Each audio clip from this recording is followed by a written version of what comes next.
And we're live. What is going on, everybody? Good to see you all.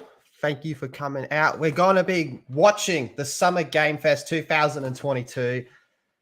I'm going to be honest, I'm a bit skeptical about this one. I'm pretty confident we're going to get Modern Warfare 2 stuff, but apart from that, I don't know what they're going to show. Maybe New Dragon Age might be. We'll see. We'll see. But That'd be it's pretty going to cool. be starting in just a few minutes as well. So I am joined by Rolo. Rolo, how you doing, sir? Doing good, man. I'll be in and out because I'm doing other stuff, and we did this last minute. But I'm happy to be here, and I'll throw in my 2 cents every once in a while when I can. We're just having a great conversation about Halo and the direction of that franchise and where we think we would like it to go. So I think Sunday is going to be Microsoft's presentation, so I'm looking forward to that personally. But we'll see what we've got today. Should be some good stuff.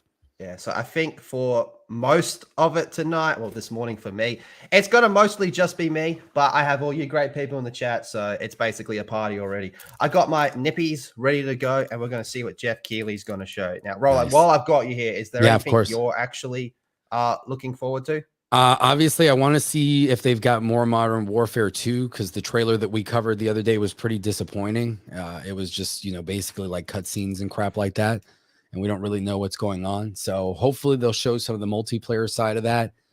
And aside from that, I mean, I'm just hungry for pretty much anything. I'm a big Xbox guy, so obviously we probably won't see too much of that today. But with all the big cancellations like Starfield and a few other games on the Microsoft end, people, I'm sure Xbox gamers are pretty desperate for something.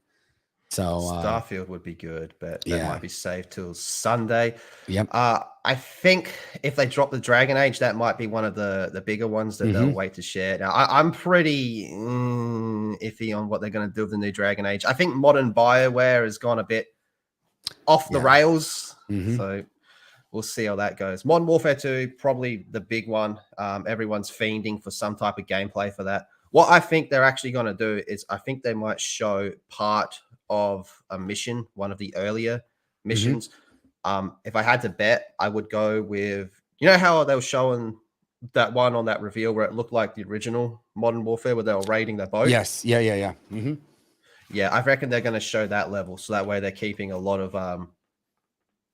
what they got close to the chest. They don't want to reveal too much. Absolutely. The chat thinks that my wife and I have taken over for Jeremy. Oh man, no, only for today. Jeremy's doing some stuff. He's busy today because he's got to prepare for the meetup at the con in Texas next week. So he's going to be road tripping. So he's got to do some mundane errands. But he asked us to be here today to cover this for you guys. So hopefully you'll enjoy it and we'll have a good time. I'm hoping for some hardcore Jeff Keighley action. Now, so they're not doing E3 this year. They're bringing it back next year. But one of my favorite things about E3 is all the fuck-ups. When people are up on stage and they slip up and shit like that. Like, there's just something special about E3 cringe. It has a special place in my heart. It's my favorite type of cringe to watch. Hell yeah. And hopefully Jeff Keighley can provide in that way. I really hope they don't do any of that stupid shit last year where they started going on some crazy ass rants about, all the different types of diversity people they have in gaming. Don't want to hear any of that crap. Yeah. I just want to see gameplay, new game announcements. And now this is always an argument. How do you feel about when they announce something that's not going to be coming out for like another 3 years or whatever? I hate it. And I was already thinking about that. Like, what game could they drop that they're not going to show quickly? I was like, Mass Effect. The next Mass Effect game is one of those I could see them announcing it today and they'll be like, oh yeah, but it's going to be some BS teaser and it'll be like coming out in like 2025 or some crap like that. Like how they did it with what's the next Elder Scrolls? It's 6. Yeah, that was not. What one was it? They announced it. Was it Hammerfell? Yes, I think it's Hammerfell, but I think they only said 6, like when they initially dropped. So I think it was just Elder Scrolls 6, and you're just like, all right, cool. When's it gonna come out? It's like 5 years from now, and you're just like, what the? I know all about that. Like, my favorite gaming franchise is Kingdom Hearts. So the Kingdom Hearts free wait was real. They like showed like the first little snippet of it in like 2011 or 2012. The game came out in like 2018 or 19 or some shit like that. So it's like you just see it, and it's so weird with that game as well because they would drop little bits here and there. Yep. And then technology was getting like ahead of them as well. So they were like, "Oh, we're gonna redo the whole thing now because now we can make it better." And Yeah. why'd you announce it then? But at the same time, it's also cool to know that Mhm. things are in development, that things are coming. Like the Wolverine game, for example. I think the Wolverine game is going to be pretty cool. They might show some more of that Wolverine That'd be game. interesting. Yeah, that That would would be be interesting. cool. But the way they just announced that, I said, we're doing a Wolverine game, and they just didn't have any details whatsoever. Yeah. We got our fearless leader Jeremy is in the chat. He loves Nintendo. I actually have proof that that's not true. I'm just holding that one. I'm holding that one down here for when I really need it. I have proof. Yes, I can confirm Jeremy does not, in fact, like Nintendo. It's all a lie. Now you mentioned Mass Effect. Yes. So Mass Effect 1, you really like? I like all of them. Obviously the ending of Mass Effect 3 was disappointing for a lot of people. Yes. But I think overall I played the Legendary Edition or whatever they called it, that just came out, the remaster in October of last year, and I loved it. It was great to play it again. Especially in like one package like that where you can just go from one to the other. It's pretty much how the Master Chief Collection is now, not when it first came out because it was garbage. But I liked it. I liked Mass Effect 3's multiplayer a lot. I wish they would bring it back in that because it was actually a lot of fun. I used to play with my brother a lot back in the day and a few of our buddies. So if they get that back in, I think that'll make that package even better. But I mean, I liked it. I think Mass Effect 2 is one of the greatest games of all time, at least definitely one of the best Western RPGs ever made. I really liked Mass Effect 2. I think Mass Effect 3 is pretty good, apart from the ending. Yeah, I think it's almost as good as 2, except for the ending, because they really refined a lot of things. And I like how they moved on from him being part of Cerberus to now being part of the fleet again and working with that. Even though I don't really like how they handled Cerberus in the end, but I'm not going to spoil things in case anybody ever wants to play Mass Effect 3, but I kind of don't like where they went with the elusive man and all that stuff in the end. But did you play Andromeda? I did not play Andromeda. Me either. I did that shit, man. No, I said screw that. That's no good. And it was just running like garbage. Like I would probably play it now if they do like FPS boost or whatever that Microsoft has done for a lot of old games, because it still looks okay. The graphics are good, but it just runs like garbage at like 30 frames. It looks terrible. Man, but that was one game where pretty early on I just had a bad feeling about it, and I'm really glad that I skipped that one, man, because everything I saw about that was fucking terrible.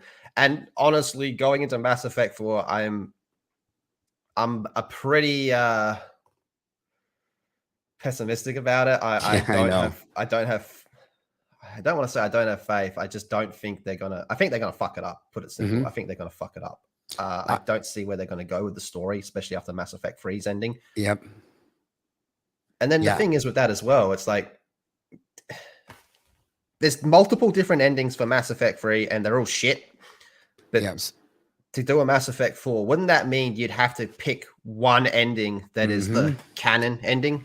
Yep. I mean, how many games do that? I mean, look, what Gears of War is going to have to deal with that now with did you play Gears of War 5 or do you play Gears of War? I played the trilogy. Okay. I think it's some of the best games I've ever played in my life, and I kind of fell off because I went from Xbox 360 to PS4. I roughly know the story, but I'm not completely up to date. I won't spoil anything, but Gears of War 5 makes you make a big character choice, and it affects a lot of things. So either Gears of War 6, they're going to have to do like kind of pull a Mass Effect where it's like, well, depending on which ending you chose, this is how the story is going to go. Or they're going to have to basically say, well, this ending was the canon. And then it'll be like, well, then why did you have me make a choice in the first place? So it was a bold move on their part. And I think we'll see how it works out. I think the new Gears, unlike what 343 has done with Halo, I think that the Coalition has done a pretty good job with Gears. Do you like the Gears games post Gears of War 3? I do. I think Gears of War 3 is one of the best. It's one of my favorite games of all time. My wife and I love Gears. We co-op that like crazy. 4 was okay. It was a little bit weaker, but it wasn't terrible. And I think 5 was fantastic. I really like the gameplay. Gameplay wise, I think it's fantastic. The story is okay, but I think the game is really good. And I think they've done a good job. Honestly, with Gears, the Coalition does the right thing by just not really changing very much. They just make the game look better each time, but the core gameplay is always there. They bring back almost all of the old popular maps and the updated engine. So I think they do a really good job with that. And Horde mode is, I think, one of the best Horde modes that you find in any game in Gears. Gears free Horde mode, I thought was just godly, man. Hours of joy. One of the funnest moments of my teenage years was playing Gears 2 LAN party with my friends. Like all 4 of us on 2 different Xboxes, you know, split screening it. Yep. Gears 2 Horde mode, man. It was so fucking cool, man. It was good. I really hope they end up doing that. They've been talking about this for years. There's always been little rumors of it here and there of doing like the way there's like Master Chief Collection, doing that for Gears. Yeah. Oh, I would love them to do that. What would they call it? The Marcus Phoenix Collection? Probably. Yeah, that's what they would call it.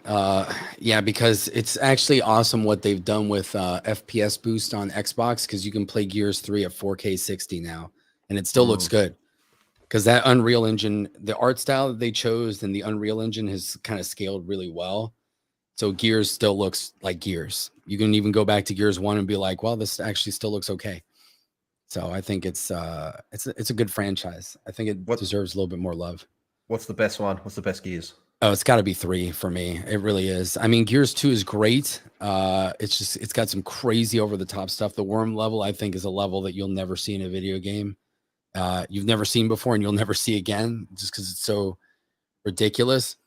But I think Gears 3, the way that they handle you know, Dom and Marcus's relationship, the fact that what happens to Dom, like the climax is like in the middle of the game, it's halfway through. And I remember playing that. I was like, what the fuck? I was like, there's no way, like, we're not even close to the end of this game. Like, how could they do this? And it just worked out really well. And I think I don't like it sometimes when you take people out just for BS to be dramatic, but I think it worked really well for Gears. And I think it just makes, when you couple that with the events of Gears 4 and 5, Marcus Phoenix has been through the worst shit ever, man. Like, that dude cannot catch a break. Like, his life is totally effed up. Man, the Dom death, that rocked everyone, man. The first time I played that game, when he jumps in the car, I thought he was ditching. I thought he was dipping, man. Yeah. So I was like, Dom, you fucking piece of shit. And no, he was not dipping at all. And then it just went from, I hate you, Dom, to, oh my God, Dom, please. Don't do it. Don't do it. Yeah. That was raw, man. I reckon that was more brutal than, not brutal, more emotional than his wife's death. Oh, yeah, absolutely. I love the way he did his wife's death, man. How she walks out of that torture pod and she's all like, you know, lovely, beautiful. And then, like, you know, Phoenix, well, Marcus is like looking at her being like, holy fuck, what have they done to her? She's broken. Yeah. Yeah. It's like what Dom's seeing isn't actually how she looks. And then like he snaps out of it and he sees her for what she is. And it's like, oh man, she's gone. The way he has to kill her and all that. And you're like, dude, that's so messed up, man. That was brutal. I remember seeing this thing a couple of years ago. It was like a retrospective on the Gears of War trilogy. And it was like, you know, it was always marketed as this hardcore, you know, gore fest. You know, it was just like the most manly macho shit ever. It goes, yeah, but all its fan base did was cry through 3 games because of how good the storytelling was. Yeah, that's true. One thing that I wish they continued from Gears of War 1 was having more characters like, what was his name? General Ram. Yeah. I wish they had more characters like him. Like, obviously, Gears 3 had Scourge. Yeah. But I don't know. It just wasn't quite the same. Yeah, the big complaint that I can have about Gears is that the story of like Queen Mira is not explained very well at all in the games. And if you just kind of play through, you'll be like, I really don't know how this like human woman ended up like being the head of the Horde. So it was of the Locust Horde. And it was like, you have to read the books, and that kind of sucks. Halo does that. Halo's notorious for that. Even though the Halo books are great, like Halo is very much a show not tell kind of game when it comes to that. At least the first 3 are very much like that. Halo 4, we're talking a bit about Halo 4 before we start, but I think the plot line of Halo 4 is actually really good. Yeah. It's just not explained very well in the game. It isn't, and like the last like 3 levels are really boring. That's a huge problem with Halo. I find the last, like the Composer, the one where you're flying into the Didact ship, and all that, they're just really like, compared to other Halo like final levels, they're really like, they mailed it in. And the level where Master Chief meets the librarian, I think that's a little bit too much because she just throws plot point after plot point after plot point at you, like in the space of like 5 minutes. So you're like, whoa, what? You've lost me. I mean, reading the books, and I think I want to say that at the time that Halo 4 came out, that was like right after the Forerunner books came out. So we got to find out where 343 came from, the Didact and the Lesser Didact and all that stuff. So that book series was cool. So when she showed up in 4, I was like, oh, this is awesome. But if you never read the books, you'd probably be like, who the hell is this chick? Like, I have no idea what she's doing here. And she's telling me a lot of crazy stuff. So I think they could do better overall? With that. I think they were onto something pretty cool. They were, and then they just do with him. Yeah, that's pretty much what happened. I think he was a good enemy because it was flipping everything over its head where for so long, obviously the Covenant worshipped the Forerunners, but humanity always just saw them as like, well, they're super technologically advanced, almost like an admiration for their technology and what they built. And then all of a sudden the Didact shows up and he's like, I'm going to take you guys out. And they're like, holy crap. Yeah, and the ladies man 727 in the chat says Didact gets killed again in a comic. I heard about that. It was ridiculous. Do you remember the reveal for Halo 5, how it showed Master Chief with the cracked visor? Yeah. And everyone was like, how the fuck did he get the cracked visor? It's in a comic book. He gets his visor crushed in by the Didact because it turns out he's still alive. Yeah. So that would have been really confusing for a lot of people. Yeah, because if you didn't read the book, you didn't know that like Forerunners could basically embed their personality in another Forerunner, and then that person almost becomes like a clone of them. So if you didn't read that in the books, even in the book, it's like it's written in such a way that it's not written like a normal Halo book. The Forerunner books are very like written very strangely and like in a first person perspective in some of them. So even when you're reading it, you're kind of like, wait, there's 2 Didacts. Like, how is this working here? Like Starborn or whatever his name was, he became like the second Didact or whatever. That's 343, man. 343, they're notorious. This is going to be the most positive shit I've ever said about 343 in my life. They can come up with cool shit. Yeah. They just don't implement it very well. No, they can't execute most of the time. On top of that, I do think Atriox is one of the best Halo villains ever created. I still go back. That's all 343. I still go back to the opening, one of the opening cutscenes in Halo Wars 2 when Red Team and Jerome are down there. They get fucked up by Atriox. It's amazing. Run, Spartans, run. Yeah, that was awesome. So cool, man. Atriox is the best villain they've came up with. Atriox is, in my opinion, cooler than Tartarus. I recently did a playthrough of the old Bungie ones again. Tartarus I still really like, but I got to give it to Atriox, man. They're really... Because, Tartarus is just like brute force. He's just a pure badass, but Atriox he's a genius too. He's a tactical genius. He basically took the Covenant apart from the inside and, ended up like starting a second war that the Covenant had to deal with that nobody knew was going on. Yeah. So, yeah, he's a beast. I'm glad they finally made a brute, like an overall big bad. Mm-hmm. It would have been so easy for them to just do another elite or, God forbid, another prophet. But they made the right call by making a brute. And the thing, like you said, is Tartarus is all just brute strength, whereas Atriox, he's a lot more tactical minded. And he has a really cool backstory as well. Yeah, he does. Yeah. How he was sent in on like suicide missions and they go, he's the only survivor every time. Yeah. Yeah. And then one day he has like I feel like they kind of took the scene from Gladiator when they go to execute Russell Crowe. Yes. And they just said, yeah, we're going to give him that. That was pretty cool. Yeah. Let's give him that. Totally agree. Is Atriox dead? No, he is not. At the end of Halo Infinite, you do see him. Mm-hmm. And if you get the legendary ending, there's like a Forerunner overlay of conversation playing over him. We might actually see Halo Endless at the Xbox presentation. I really hope so. I really, really hope so. It would be nice. They could do so much. I mean, I understand their vision for Halo Infinite and it works. Like we're just going to keep adding stuff as time goes along, but we'll see if they can add it quickly enough. That'll be the problem. 15 seconds. All right, guys. Let's get ready, chat. Enjoy the show. Lethal, I'll be in and out here. So if you just see my picture disappear, I'm offline, but I'll still be listening. No worries. All right. Thank you. Hey, no problem, man. Have a good show. Everybody else in the chat, I will see you. I'll be back and forth here. So have fun. The following program may contain content that some viewers find offensive. Viewer discretion is advised. Good thing they're not watching this stream. Fucking hell. Is that loud enough for your chat? Let me know. We go. Hello, everybody. I'm Jeff Keighley, and this is Summer Game Fest, a Hello, live Jeff. showcase of what's next in the wide, wide world of video games. We are live here in Los Angeles, so whether you're streaming from home or watching inside an IMAX theater, welcome to our Who the fuck's watching showcase this in an event. IMAX Over theater? the next few hours, we'll give you updates on the games you love, be joined by special developer guests, and yes, have a few surprises along the way too. Now, what I love about this show is that it's a true cross-industry showcase. Whether you play on Xbox, PC, PlayStation, mobile, will have games for you. It doesn't matter your platform of choice. We're all here to come together as one community that simply loves the art of amazing video games. Okay. The biggest franchises in the industry are here, like Call of Duty. You'll get introduced to exciting new worlds and new teams, and we'll make room for small independent developers who we think deserve the spotlight too. If we do this right, hopefully you'll discover a few new games to put on your wish lists. And even if you don't get every announcement that you desire, and let's face it, you're not going to get everything today, but we've got a lot of great stuff. Set your expectations low. Over 30 years ago, Capcom Street Fighter hit arcades, and ever since, this legendary Japanese fighting game series has continued to evolve.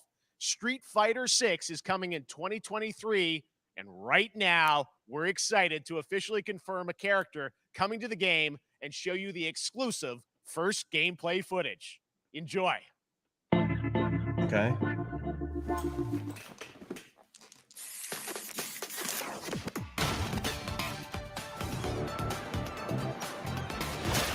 You won't know what hit you. Let me have some fun. Let's get this mission started. I'll probably end up getting this, man. I need a new fighting game. I love fighting games.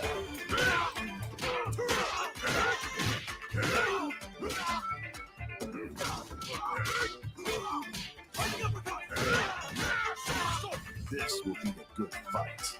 Got you in my sights.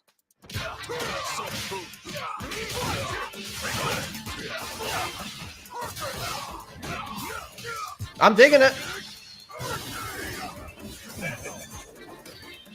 Oh. Neutralized.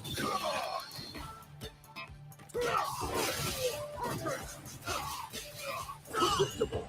Time to end this. Fire. Double. Summer. Fuck yeah. I'm just on another level. I reckon that's looking good. One I'm looking forward to is DNF Duel. I think that looks sick. But that looked pretty cool as well. When they did that state of play though, it kind of showed that there's like an adventure mode type thing. He's like walking around the streets. It's all about the comb. All right. Next, it's time for a brand new game announcement here at Summer Game Fest. Check this. What did he just say?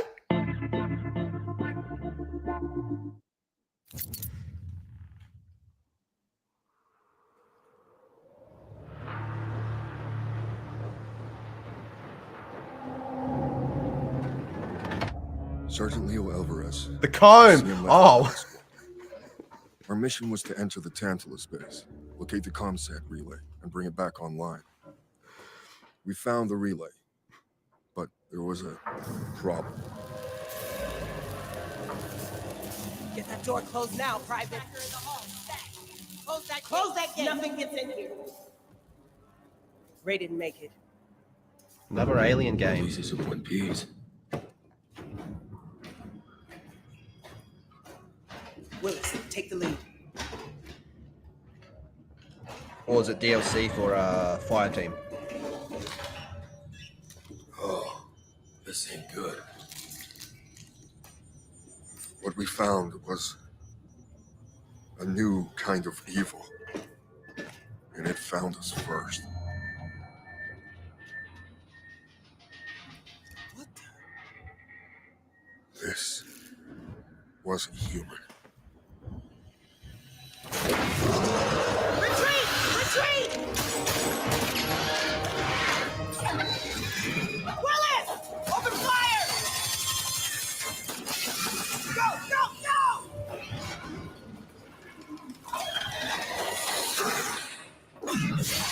Alvarez, through that door! I think it's an expansion for Fireteam. Hold that door, Sergeant! Son of a... Get wrecked. I don't know what I saw in there. But I know when I close my eyes, I still see it. Now everyone's dead.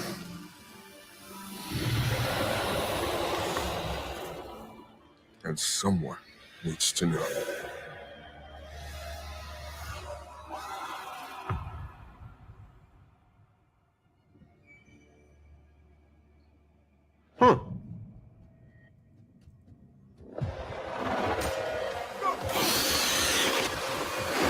I'm a sucker for alien games, man. Aliens is one of my favorite IPs. I know, man. The first 2 movies are like some of the best God, movies dude. of all time. They're awesome. That was Aliens Dark Descent, and it's coming in 2023 to console and PC. Next, 2 years ago at the Game Awards, we revealed the Callisto Protocol from the creative forces behind the Dead Space franchise. Today, I am thrilled to get to show you the first raw gameplay alongside its creator, Glenn Schofield. But first, here's the quote-unquote Schofield cut of the brand new trailer with a little more gore. I'm digging this one as well, man. This one looks pretty freaky. Hopefully get some gameplay, though. Yeah.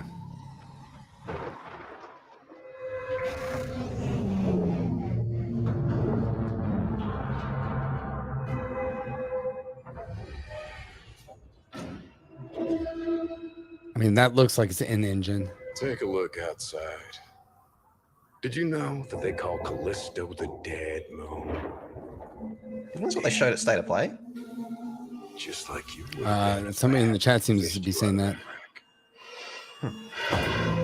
So whatever you're holding on to right there, that's your old life. You gotta let that go. Because your new life Nice. is entirely in my hands. I'm just trying to give you a chance at rebirth. I swear this is the same one they showed.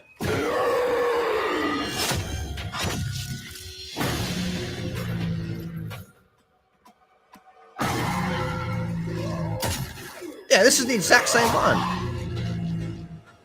Nice. Sony just wanted to beat everyone to the punch at State of Play. Yeah. Fuck you, Jeff Keighley. I just love that last part.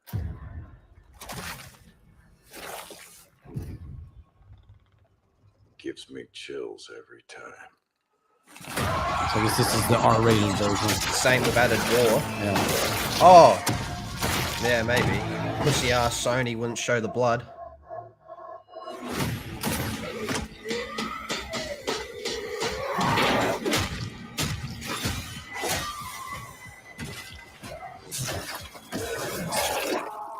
Looks like Doom and Dead Space combined. It's the I think it's a lot of the same developers that made Dead Space. Oh, okay. That makes total sense because it looks just like Dead Space.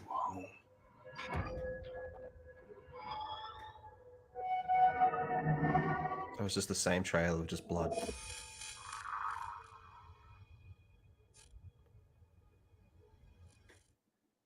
Yeah, I like that. I like that. I'm looking forward to that one. Yeah, looks That's pretty right. good. We know what you wanted to see. And joining me now, Glenn Schofield, Striking Distance. Glenn, first of all, congratulations. This game looks absolutely incredible. And I got to say, the fact that you have built this team, this studio, new IP, shipping this December, all in COVID, blows me away. So congratulations. Yeah, thanks, man. Thanks for having us. I really do appreciate it, Jeff. And, you know, for a second, just give me a second. You know, I want to thank you for all you've done for the game industry all these years, man. I think I've known you like 16, 17 years now. And you've been an ambassador. You've amplified new games, new studios, and I just wanted to thank you. I really do appreciate it. Thank you. It's not about me. It's about you guys. Yeah, I know, but I appreciate that. Thank you so much. And yeah, it's so fun to do these shows and to show this game. So people saw the trailer, but what I'm so excited today is that you just brought a raw gameplay sequence. This game is in development, and people are going to be blown away, I think, when they see it. But tell us a bit about what are we going to see today? Yeah, we got a couple minutes of, like you said, like raw gameplay. It's 2 segments in the first half of the game. One is a med bay, another one is a power station, and you're going to see some new enemies, some brutality, some just about everything. We're showcasing a new weapon called the Grip. Okay. It's like a gravity gun, but it picks up the enemies and it shoves them into giant fans. It rips them apart. It's Yeah, great. cool. And then check out the nice ending we have, where we we usually will kill our main character Jacob. This guy was and in The a very unique Sopranos. way. And just for a second, I want to thank the team, man. Like you said, through COVID, through everything else, the dedication, the hard work, you guys are amazing. Thank you very much. Oh, well, Glenn, I got to say, again, what you guys are shipping this year, this looks like a world-class next-gen game. It's rare that teams are bringing something out like this year, and Wow, just dunked on everyone else. Field, striking distance. Here it is, the first gameplay of the Callisto Protocol. There we go, gameplay.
Animations look really good.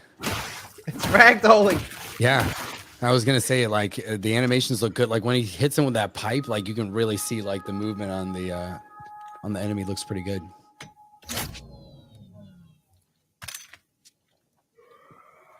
The Reddit Silver members are hard to aim in dead space. No, not really. They give you different guns that can shoot like vertical or horizontal, and it's pretty cool. So you can delimb enemies. I gotta stream it one of these days.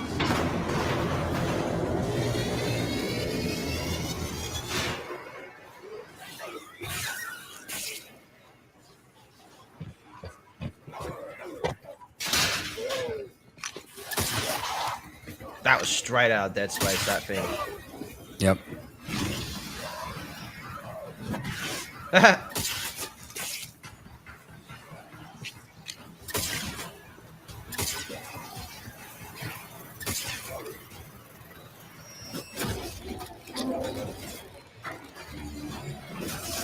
Nice. Nice. Oh my God. That just happened. All right, moving on. This October, Call of Duty Modern Warfare 2 arrives. Infinity Ward is once again returning to its roots for a modern-day action game, and today we're about to show you the world premiere of its gameplay with a level playthrough. To tell us more, let's head to the port of Long Beach to check in with Johanna Ferris, the head of Call of Duty.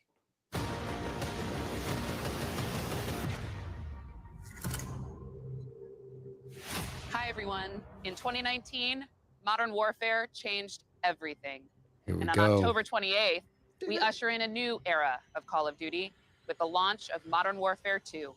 We are back, we are bigger, and we are bringing the entire team. Price, Gaz, Soap, Alejandro, and of course, Ghost. We needed a stage big enough to debut Call of Duty in a whole new way, inspired by the world we're about to enter. Oil rigs, cargo ships, and staggering odds are just the beginning. Here is Modern Warfare 2. I hate how they still call it Modern Warfare and Modern Warfare 2. I know. It should Technically, just this is like Modern Warfare 5. yeah, it's BS. Especially if they change the story and make it weak. Yeah. 22nd of October. Oh, shit. Eyes in the red. All right, that's our target. Shadows 1 and 2. Push to your up points. Let's invite ourselves in. Get some dubs this year. Fuck yeah. Copy. Press for assault. Stay on comm. We board, clear, disarm that missile. Be ready for anything. This could be a trap. Actual, we're set. Copy. Get to work. I agreed to Degenerate Outpost. I don't think they have the balls to do no Russian. And I don't think they necessarily 2022. need a no Russian bit. They No, just they need don't. something that's hardcore. yeah, And that's like what we we're talking about the other night. These last few games just haven't had that hardcore factor to them. yeah, the stakes are just too small, man. Yeah.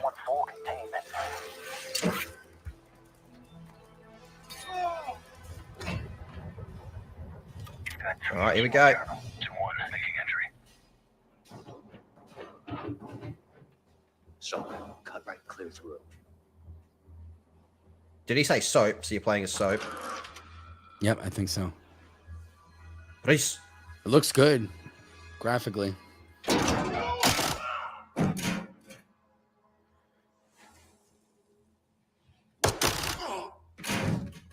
Rim clear. Coming out. Wait.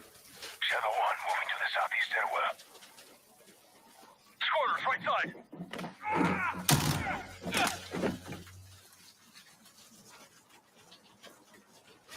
This just isn't how people play these games, though. 2 above. No, Run! this is Rainbow Six style. Yeah.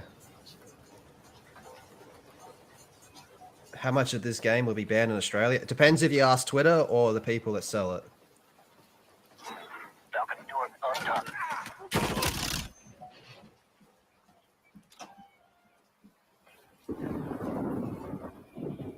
Modern Warfare 2019 had white phosphorus in the beginning of the game. Ghost, Yeah. we're moving to the main deck. What's your status? Boarding the ship with Shadow 3 now. Roger that. Run down! Rush out!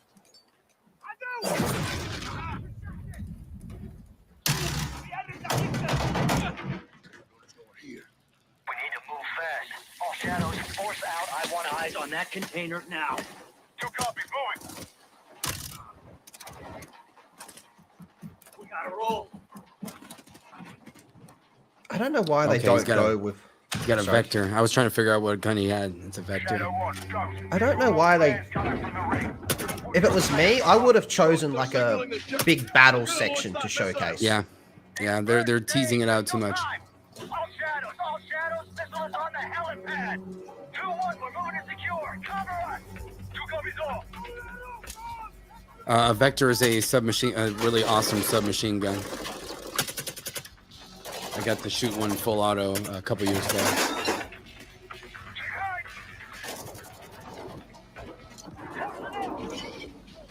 It's actually one of my wife's favorite guns. She wants to get one. Move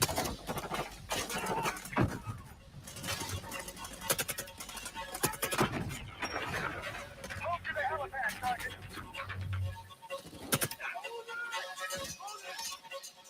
Oh, hit the stairs. Michael. Yeah, I agree with you, Abraham CBR. They're showing off like the reflections and the water effects. Yeah. It looks like it's visually. ray traced. Yeah. Visually, this looks pretty good. Mhm. But, Look at the blood splatter. That looks really good. like Actually. a Modern Warfare game. You know, I want to see more fucking. Like Running you gun. said, Michael Bay, this bitch. Yeah, that's what it is. Yeah, you got to be running gun. This is like Rainbow Six. And- Yeah, and yeah. It looks like a really good Rainbow Six game. Yo, new Ghost Recon's looking great. Oh yeah.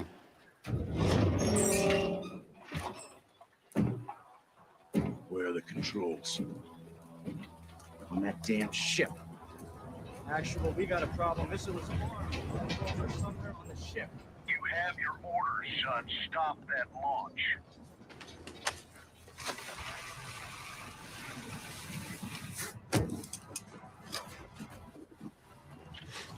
Let's move out. Go. This is 0-1 back in the water. Inbound to your position. Solid copy. We're taking effective fire. The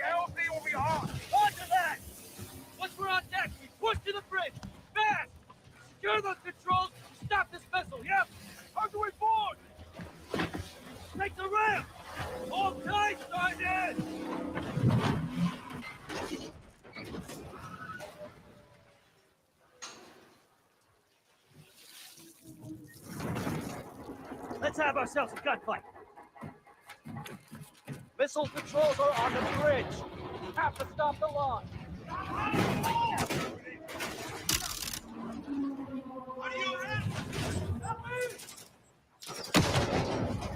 Maybe this is just me, but I would have preferred if they had like the HUD of the game on, so you can actually see how it's going to look.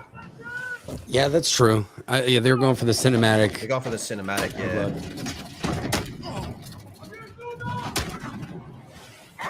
And like I said, this just isn't how people play these games. Yeah, I know. This is how I try to play for like 30 seconds, and then you get bored. It's like trying to then you get a the grenade. speed limit Yeah, in, you get a grenade Grand Theft chucked at Auto. you.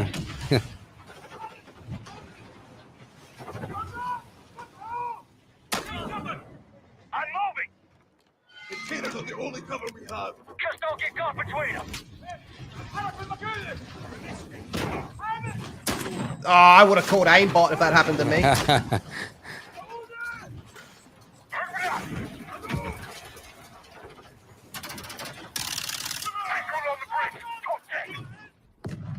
on the third. We have to get to that door. Check your corner. Watch the container! X-ray done! It feels heavy. You know what I'm saying? Like everybody's so slow. They've definitely picked the wrong section to showcase.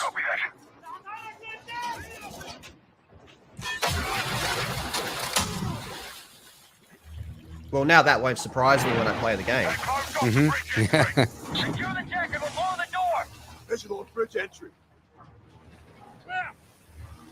Check it. Controls are internal. All right, stand back. Shadow 1 going explosive on bridge entry. 3, 2, 1. It's head popping. Yep. There we go. I knew they were going to do the montage now where they show off all the other crap.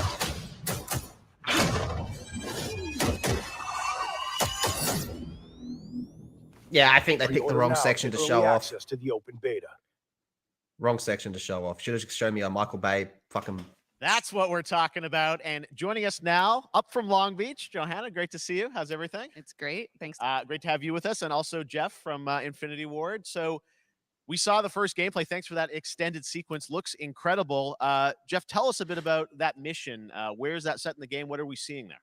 Absolutely. So, first of all, we're really excited to welcome back Captain John Price and Gaz Garrick. You know, they're not They're not actually characters' in what we names. just saw today, but they're returning members from 141, and then the other two characters that you may recognize from the older franchise that we're reimagining are Simon Ghost Riley and got of Johnny course, joining in. Soap John McTavish, and then a couple other G'day. characters in here that we're really excited that we were got going, Johnny? to create for this Good. I was game. back there for like 5 minutes, so I saw. sorry, the man. thing. I No, didn't no, see you're it. good. But I saw it. And Cool. Mexican Special Forces Colonel Alejandro. And Alejandro, I gotta say, it's a character we're really excited about. He's a guy who's super capable and a guy who's just as important as Task Force 141. But as far as the level's concerned, you know, I got a shout out to IW. You know, this was a tremendous collaboration across all of the different disciplines. As you saw, everybody coming together, some really motivated devs here. And you know, you saw the wind and the animations and the awesome sound design, and of course our new water tech, which is actually pushing the boat in different directions. It's creating a physically dynamic environment, allowing for the cover you were seeing. In certain cases, you could be behind cover, and then suddenly that cover would shift and leave you exposed, but it also leaves the enemy exposed, creating this emergent gameplay. So again, I'm very excited. Just can't wait I'm so excited that we get to show it off today. And that's just a hint of where things are going to go. Johanna, tell us a bit about Call of Duty overall. Modern Warfare 2, obviously, you know, we're so excited that it's back this year, but you've got lots going on across Call of Duty. What can we expect from you guys this year? Yeah, we first of all, thanks for having us here. We're just so excited for October 28th. It's such a big moment, not just for Modern Warfare 2 and everything that Jeff and the team at Infinity Ward have built, but it really marks the step change, what we're calling a transformational moment for the entire franchise. You're going to see incredible rendering, incredible graphics, all the things just within the game itself, built all on one shared engine now across Warzone and Modern Warfare 2 going forward. Of course, there's a lot of chatter and interest about the new Warzone experience. We're affectionately calling it Warzone 2.0. There will be a standalone experience of Warzone for current existing players as well. So we're going to sort of feed the entire community there. But all eyes on the 28th. And again, I think the collaboration has just been incredible. Everybody's so excited for Task Force 141. Warzone coming to mobile as well for players on the go. We're on Steam, as you know. I mean, so it's just a big moment. And there's going to be a lot more to come in the months to follow. Well, before we leave, we got to ask a little bit about Warzone 2. I know we just, we're showing gameplay here on this, but can you tell us anything? There was a little bit, it seems like there was a little bit of a tease maybe in the trailer yesterday. Yeah, when we're seeing that from the community, we love when the fans can pick up some things, some chatter about maybe seeing high rise and other elements, but we will get into the details of Warzone 2.0 for sure. It will be an extension of the Modern Warfare 2 universe. Yeah. So all the more reason why we think this game, this moment is such an important title for all of us looking ahead. And like we said, we're having a bold vision around the entire future for the franchise. So we're in position. We're really excited. All right. Well, we're looking forward to October. Thanks so much for giving us a first look at the gameplay. Call of Duty, Modern Warfare 2. Thanks, Johanna and Jeff. That dude seems stoned. All right, well, we've got lots more Summer Game Fest still to go, and now it's time to announce a classic PC gaming franchise is coming back with a sequel over 30 years after its first release. I loved this game when I was growing up, so I'm honored to share this very first look. Real quick, Hunter Biden's gun with a 5-3 super chat. Thank you, sir. Will they have me in the game? Side note, current developers are so obsessed with being in front of cameras. That's so true, man. Like, yes. Remember like the old Halo VDOTs? You'd see them at they'd go and talk to them while they were working, and they were always like dirty and had like cans of Coke around them. Get out of here, man. I'm too busy.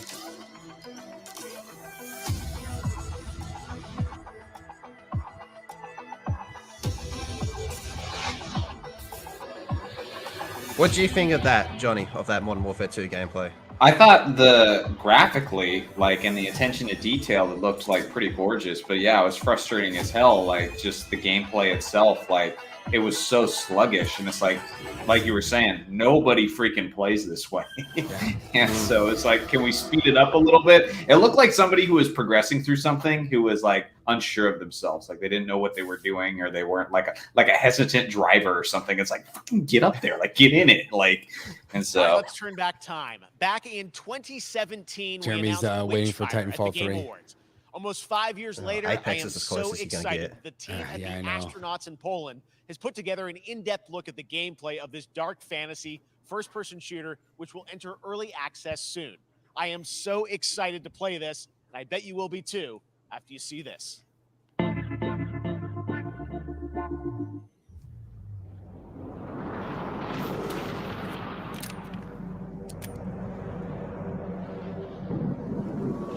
I'd show off my gun for an egregiously long amount of time. We have no gameplay, so here are extended animations. Yeah. Yeah.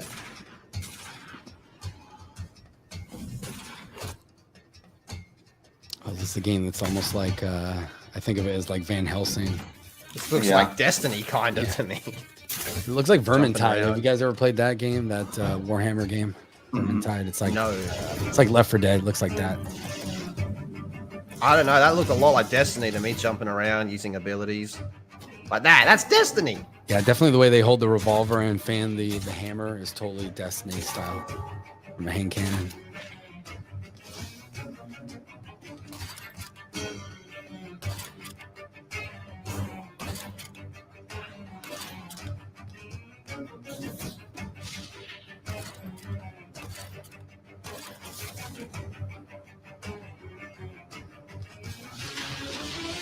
They're just showing the same thing.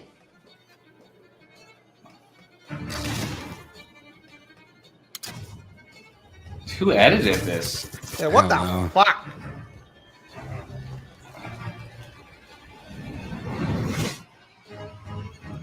You could have done a hell of a lot better trying to show that up, man. You showed the same thing.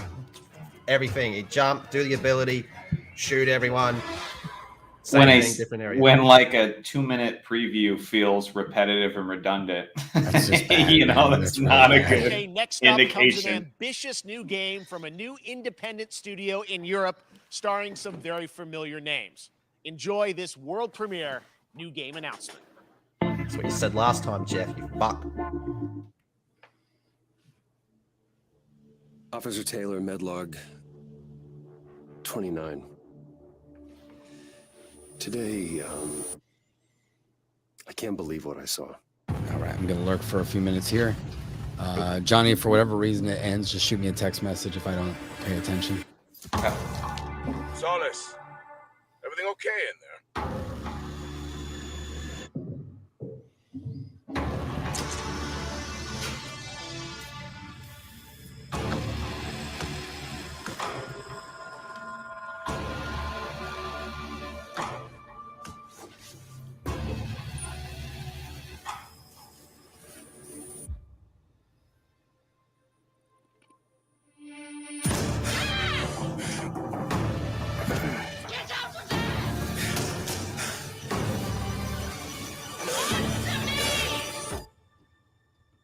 Something is going on here.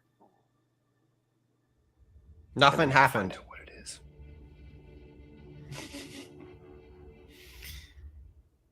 Well, we know something's going on there. Allegedly.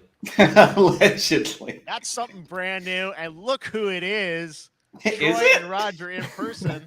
Guys, this is so fun. The fact that you're working on a game together. What a cool There was a game in team that? up. Welcome to the show. Good to be here. I got to ask you guys, who are your characters in this game? Well, I get to play a character named Wyatt Taylor, who's a medical officer who's stationed at this base, Fort Solace. And it's the epicenter of this mystery that we'll discover and uncover as we go through the game. And of course, my character will be at times in opposition with Roger's character. The battle we've been waiting to see. Every once in yeah. Oh, man.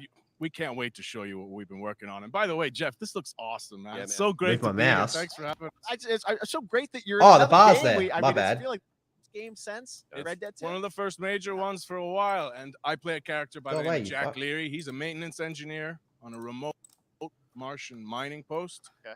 His job is to make sure that none of the equipment breaks down while it's How on did I the not even notice graveyard that? shift. The graveyard shift meaning Mars and Earth are really far apart from each other and their orbits around the sun. So help is not a simple call away. I gotta ask. I think a lot of people will see this thing and they'll probably wonder. It's a new team, right? Independent studio. This in feels Europe more that's like a making this, pitch. but with huge production Right. values. I'm curious, how did you guys get attached to this? Tell us a bit about the background. I will say that 2020 to me was the most impactful year for games. It was the first. I mean, obviously we had this unprecedented event with the pandemic, Like and of that all forced time? the way that we looked at everything as a society, but also the way this industry functioned. It was also brand new consoles. We had more tools that were being made available that were leveling the playing field between like the AAA studios and the indie studios or the AAA studios. And so just like anybody else, we got reached out. James Tinsdale with this brand new studio said, we'd like for you to consider being a part of this game. And he walked me through a very brief description of what the experience was going to be like. And in the very beginning, he said, we want this to feel, it's a tight thriller. We want it to feel like Dead Space meets Duncan Jones' Moon. And I was like, sign me up. I'm into that. Absolutely. That won you Full over. Performance capture and everything. Ah, man. yeah. Absolutely. New studio, brand new energy. And of course, I get to work with one of the best of the business. And me. I get the privilege Who's the of other? getting to see this guy and watch him in action. I love to work, and I love the challenges and all the new innovations that this medium provides to performers.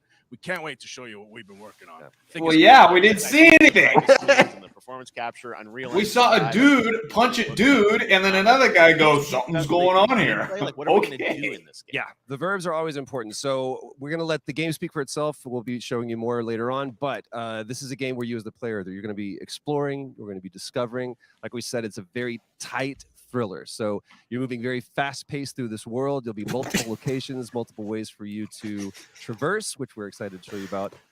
And then the narrative is a huge element to this. They didn't waste any resources on the performance for sure. I got to tell one quick They didn't story. use them on the if I trailer. can. There was one of our favorite moments. There is a lot of action in this game, and that was at the forefront of this. And to speak to the performance capture aspect, we brought in an incredible, I got to give him a shout out to Nathaniel, our stunt coordinator, who walked us through and really approached this in a completely different way than anything I've ever done before. And he says, I want to know the story of this fight. And so Roger and I sat down, we said, these are who our characters are. And he goes, give me 1 hour and I will come back to you with the story of this fight. And after an hour, he comes to us and he goes, it was like a recovery program. It was 12 steps. And he walked us through this incredible fight. And about halfway through, I started tuning him out, and I was like, "Hey man, I just want to let you know I've got no ego about this, but I can do a lot of things. But Did they watch the I same can't trailer? do this." And he grabbed me by my shoulders and he says, "Oh, you can, you will, and it's going to be glorious." And we did. And we It's like did. a Jesus dance. There was a lot of Christ. trust, and it worked out. Yeah, I mean, We're big, excited big about that.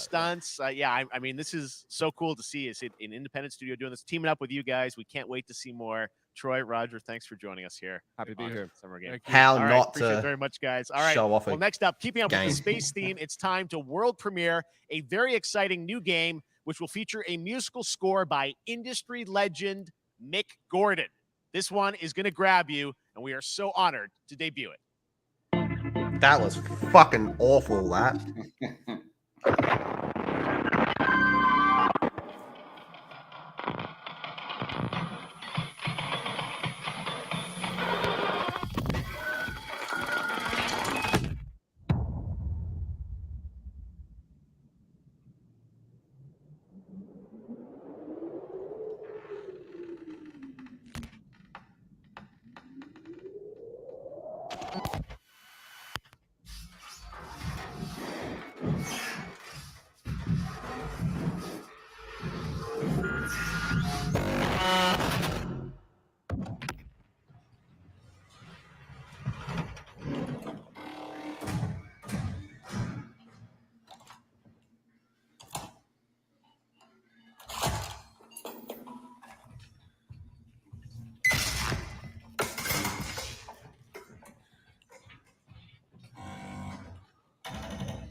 Can you guys hear me?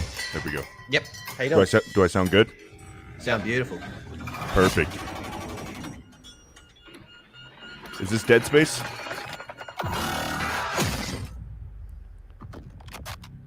It's routine. Routine. Why would you promote that it's Mick Gordon doing the music and then not play any music? Doesn't that look great? That was routine coming Doesn't to that look Xbox great? and PC. It was first announced a decade ago and is now officially back. I can't wait to see more. Now it's time to check in with a very special guest who's been in his fair share of video games, including most recently Fortnite as the Foundation. Dwayne Johnson, shit. welcome to Summer Game Fest. How are you? Oh, fuck me. What's up, everybody? Of course. What's up, Jeff? And what is up to Of the course. Summer So what have Game I missed Fest so far? audiences What have they shown? Live streaming right now Modern around Warfare, the world, Callisto. and everybody inside the epic IMAX theaters. Dwayne Johnson here. coming Resident at you Evil? From my Iron Paradise. No Resident Evil. Street the Fighter. Very hot Okay.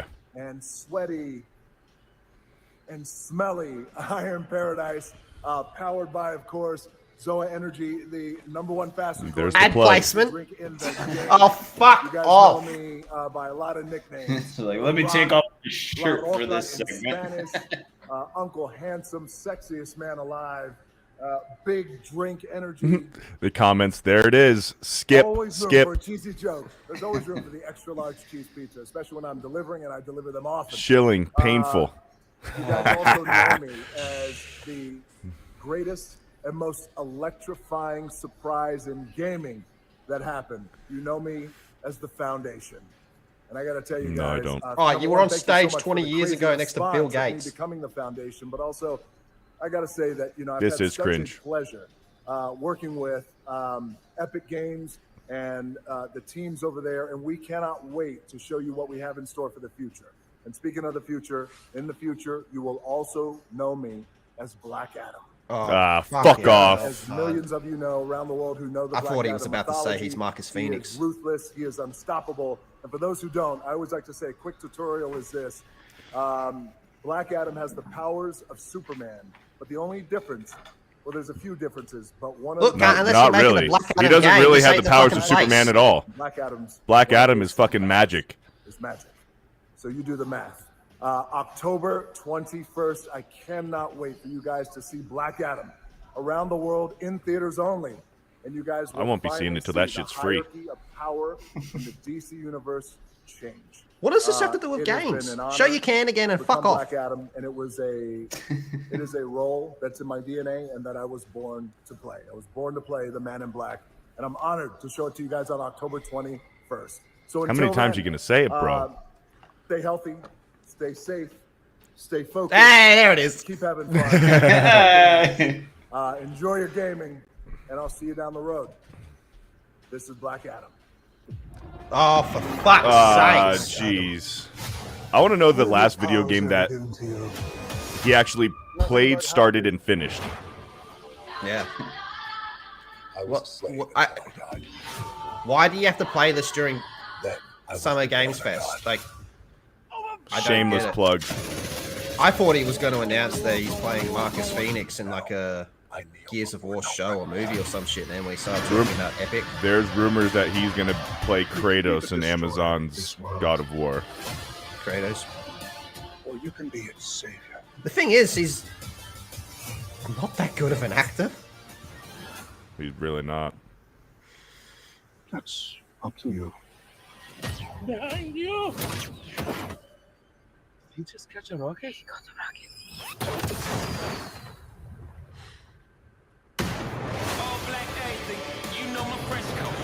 Now, if I told you this was supposed to be about gaming, you wouldn't believe me, would you? I think my biggest gripe about the Black Adam movie is he's trying so hard to make Black Adam an anti-hero when he's blatantly a villain in the comics. So I've heard that they've I got this game when it dropped and I was extremely disappointed with it. Apparently they've like been going hard trying to rework like the whole game.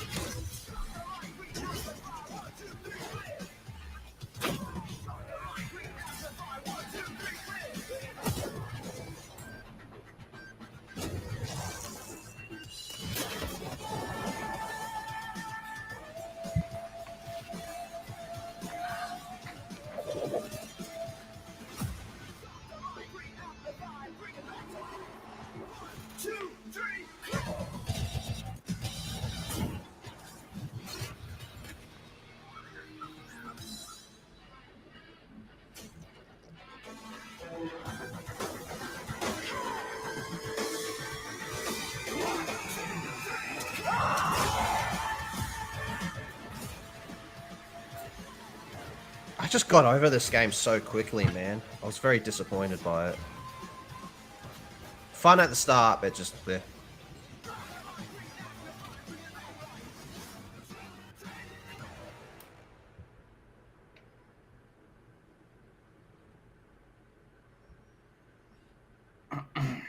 What is that, just Pre-order DLC? for DLC to get it 48 hours early.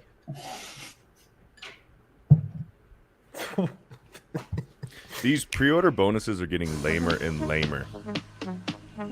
Pre-order DLC to get it early? Splatoon 2 DLC repackaged.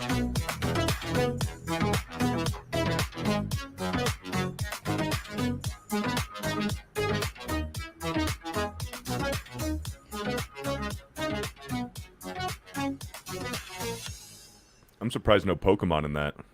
Where's my Bayonetta? They're saving their big stuff for their own direct, I'm sure. Yeah.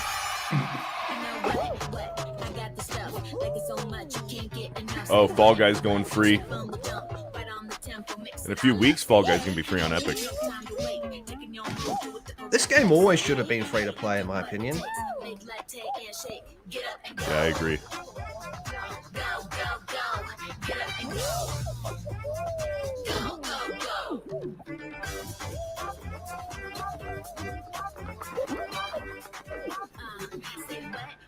Straight out the tub, I'm so fresh like rubber dub dub. Say what? Beat like a drum. Listen like rubber dum bum. Say coming in right on the tempo, mix it all up. Say yeah, on the box, win it like ha.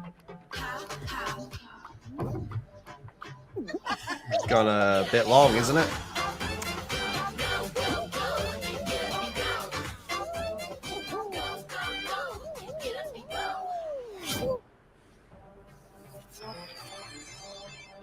Season 1. Oh, so they're doing a battle pass. That was so fun to see Courage and Ray in that Fall Guys piece, and you can play and download Fall Guys for free starting June 21st across all platforms, including Nintendo Switch, Xbox, PC, and PlayStation. All right, back to another new game announcement. We're going to announce a brand new game and universe from a new team of legendary developers. Check this out.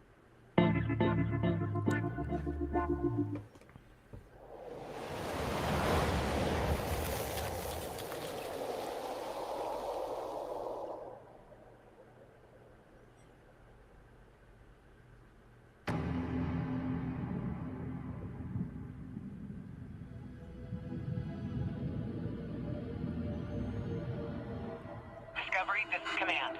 Storm's in your way. Prepare for extraction. Signal's breaking up. Command, I'll do one last scan. See you soon. Over.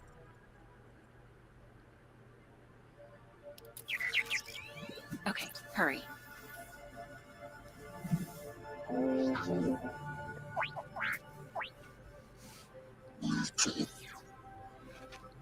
It's been very sci-fi focused, this whole thing, hasn't it? Yeah.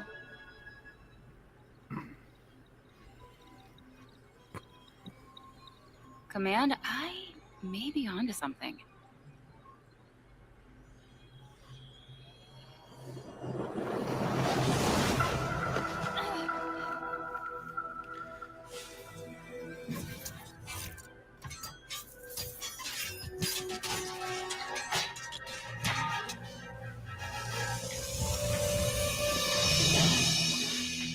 I have it, Command. Repeat, I have it. Mission accomplished.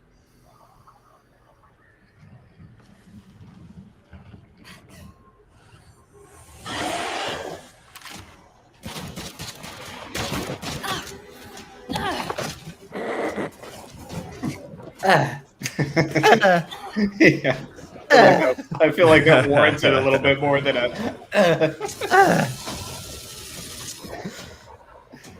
Come on, she's probably insanely, extremely overpoweredly strong. So it was just, you know, a shove to her.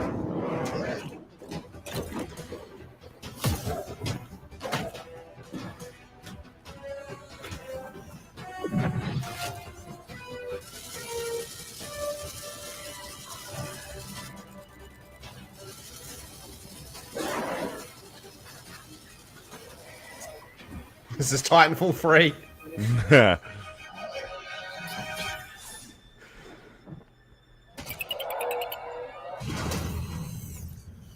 That easy, huh? Yeah, why didn't you do that at the start? Gotta move. Now. There's a storm coming. And hell's coming with it. We're supposed to be sold on that?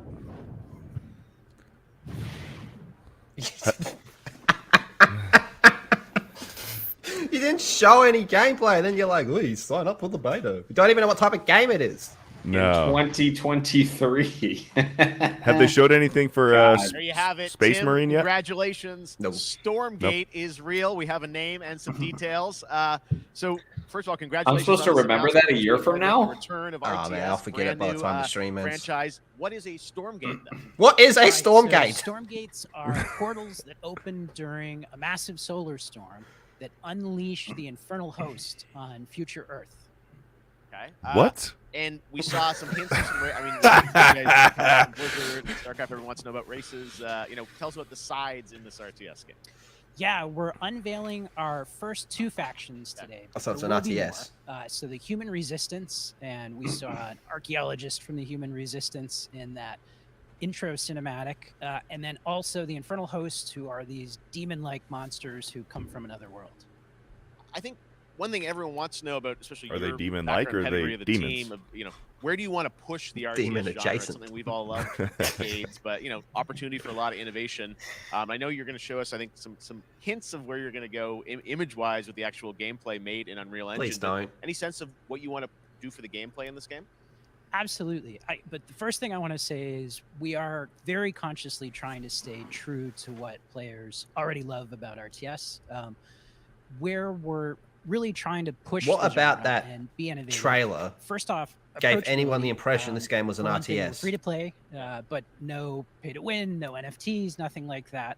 Just to lower that barrier to entry to get players in. But we're also really trying to be a lot more social. So that means that so you'll be it's going to able launch with none of that shit, but eventually down the line they have every intention on adding We some already got our fucking NFTs made. microtransactions. We're just waiting for the first reviews to come competitive out. multiplayer, but of course, we've also still got 1v1 competitive. And as a little surprise, I think we've got some 1v1. first kind of work in progress images from the game, right? Yeah, these are still very much still being worked on, but some shots of actual assets that we're building in Unreal Engine 5.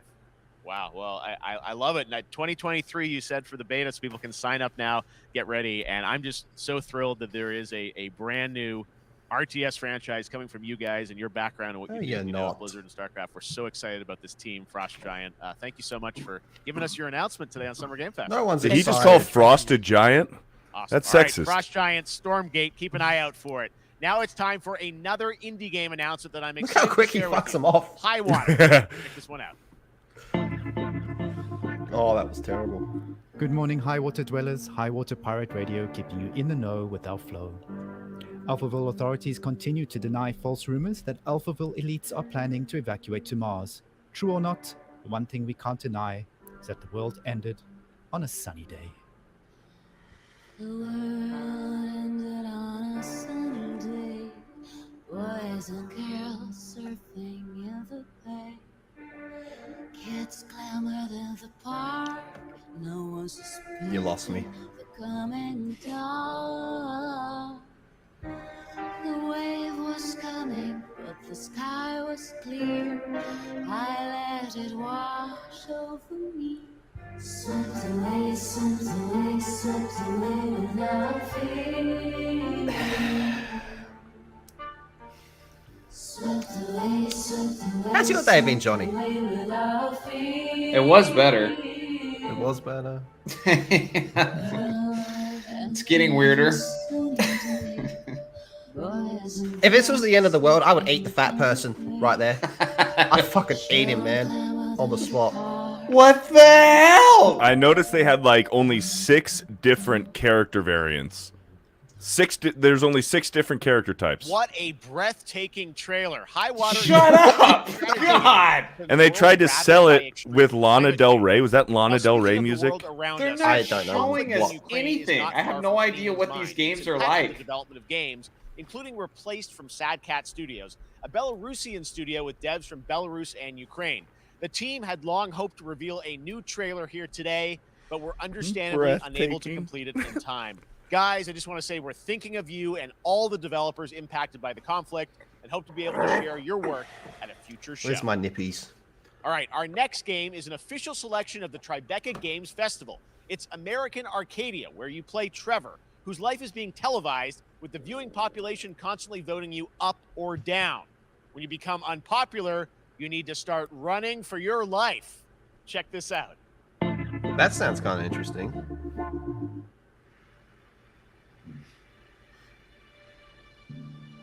Picture a city where technology and science go hand in hand with fun and entertainment. My grandfather, Elijah Walton, had a dream to build the city of tomorrow. That dream is now a reality, and that city is Arcadia. So the A metaverse. 43-square-mile metropolis where each and every citizen enjoys a life of luxury and comfort.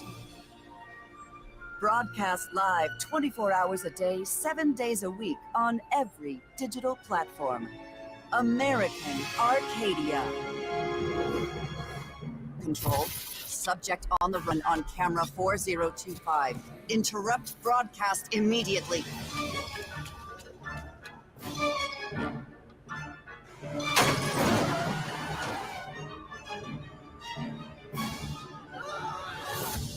Listen to me. We can't allow Trevor Hills to escape under any circumstances. Trevor. Trevor, can you hear me? Yes. Be careful and don't make a sound. Don't worry. I'm going to get you out of That's there. not what I thought it would be. From the way they talked about it, I thought it was like you like walking around the city and you could like fuck with people and then like, you know, your meter will go down and they try to kill you if your meter gets too low. Apparently, we've made it to the beach. Next up is a sequel we've all been anticipating for a long time. There's Trouble in Paradise, and watch out. You don't want to get bitten. After many years Oh, of no rumors, shit. we finally get an update on this much anticipated sequel. They announced this like 7 years ago and just nothing ever happened.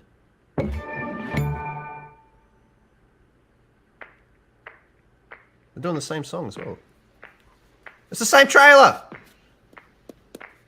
What is it? What's it called? Dead Island 2?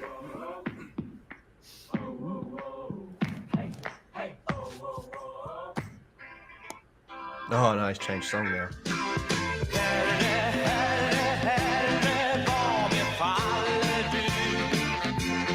Does this trailer look visually worse?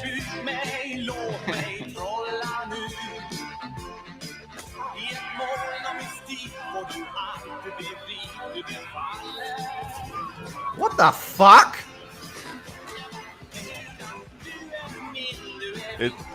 It looks and feels like Free Guy.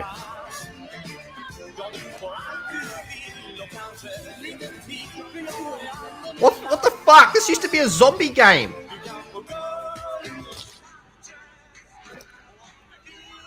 Shit.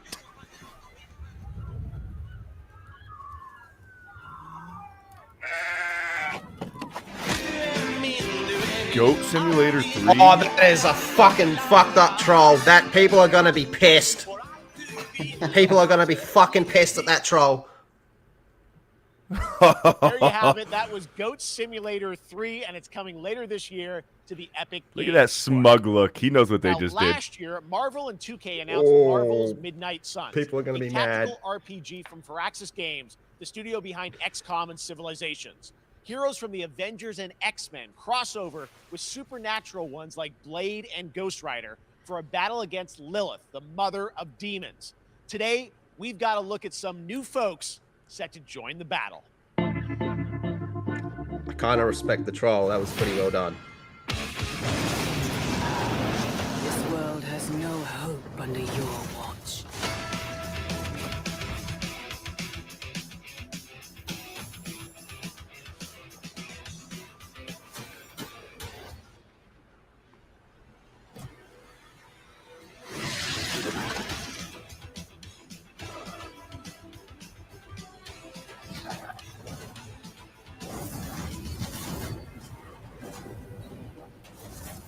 Surrender your pain to me, and I will make you whole once more.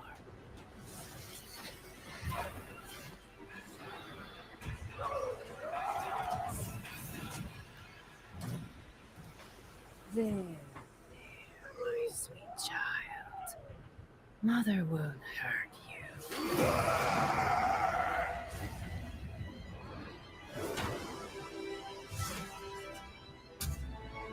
Typical Parker luck. I'm gonna need some backup.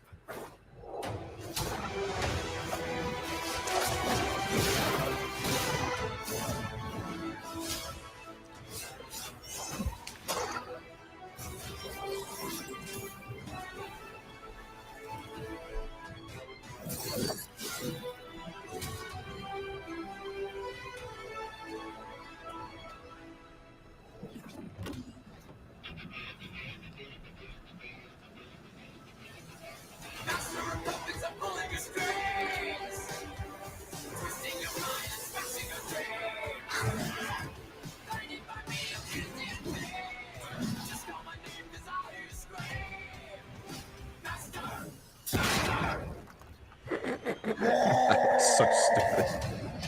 Yeah, I'm concerned for that game. October 7th, not a single bit of gameplay. It's almost like it's been a theme, huh? At least it wasn't sci-fi. Counting on you again, old friend. 3, 2, 1. That used to always work. Well, it did that one time.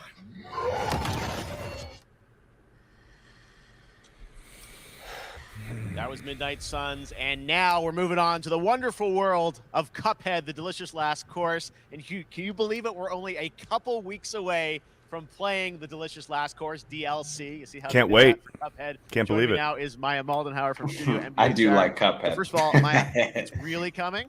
It's really coming June 30th on all major platforms. We are thrilled. Well, I'm so thrilled too that I think all the fans can't believe that this is here, and I've been Show us your lucky boobs enough to wake play us this up. actually Come my on. Steam Deck. On video game copy. I can't people are not going to be ready for how amazing this looks and the backgrounds and what you guys have done. I feel like you've amped up, obviously, the gameplay. It's difficult, as we would expect, but the visual look, you guys have taken it even to the next level, which I didn't think was possible. Yeah, we absolutely did. I couldn't pinpoint one thing that we're proud of in this because we really we honed fucked our it up. craft. The backgrounds, the music, gameplay design. Such a weird way to say it. I couldn't pinpoint one thing that we're proud of. Allison's trying to play as it, and even though this is a DLC, it's like its own game inside of Cuphead in many ways. It is definitely. Yeah, you just get on the island, and there you are off to this new territory, which is Yeah, it's our biggest island yet. Super-sized bosses, lots of secrets to discover. Don't let any rock go unturned. Yes, and lots of challenge ahead. Well, I know you brought. I know you want. She should do the rest of the fucking show. Fuck this guy. Let's have her announce the A game. little something, yeah. It's brand new gameplay footage of one of our new bosses, Mortimer Freeze. It takes place in an icy arena and features some of my personal favorite attacks and transformations. We hope everyone enjoys it. All right, let's check it out. Cuphead, the delicious last course. Next smile.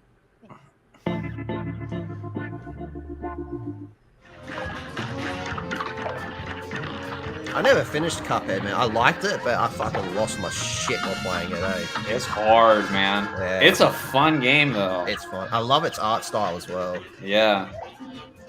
Hold on. It's unique, man. There's not much like it right now. I never watched the Cuphead show.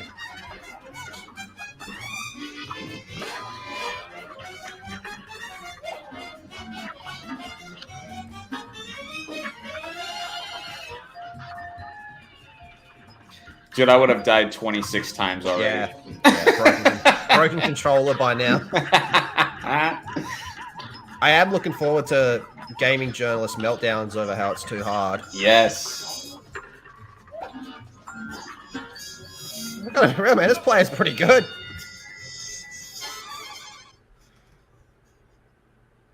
Holy fuck, we had gameplay. Just looks like more Cuphead. Now, if you want That's even good, more I guess. Cuphead, who doesn't? Tomorrow we will show you an exclusive look at Season 2 of the Cuphead Show when I co-host Netflix's Geek Week, which will include new show and game announcements. It streams at Game 10 a.m. announcements for a Pacific, 1 Netflix p.m. fucking Eastern. event? And that's not all. There's more Summer Game Fest all weekend long. Coming up next is the Day of the Devs Indie Showcase with I Am 8-Bit and Double Fine, then Devolver's Marketing Countdown to Marketing. Tomorrow, after Geek Week, there is the Epic Games Store Showcase at 11 a.m. Pacific, 2 p.m. Eastern, with news on Rocket League and the Tribeca Games Showcase. And Sunday, don't miss the Xbox and Bethesda Game Showcase with a look at the future of Xbox and Game Pass. Now we have some exciting news for Nintendo Switch and PC fans about Neon White, a game where you play an assassin from hell who slays demons for the chance to ascend to heaven. I don't think that's how it works.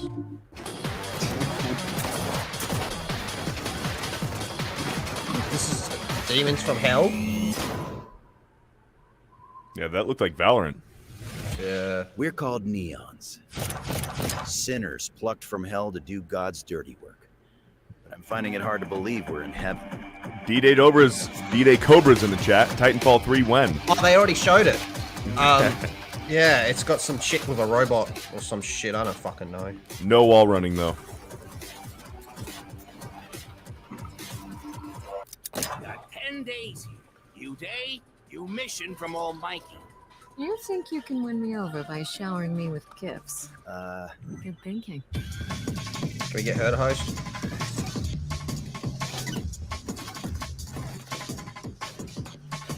For freaks, by freaks.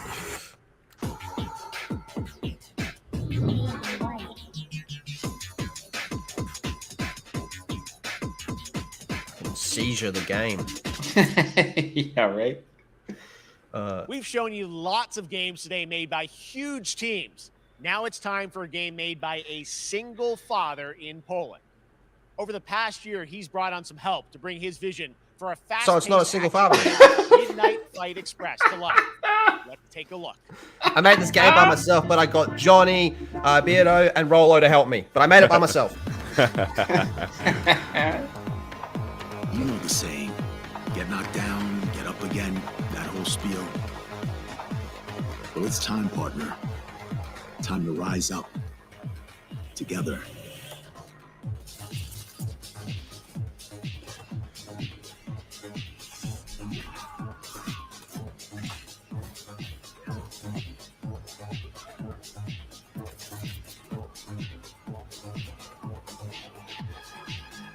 happening? The guy's actually going Not doing Seven Joker Well, I sat makeup. at his side, see lives as dollar signs. Had the stink of corruption all over me. You know who put it there? Nah, not him. Me. Well, I ain't wearing it anymore, and neither are you. Tonight, we wash this whole damn city down.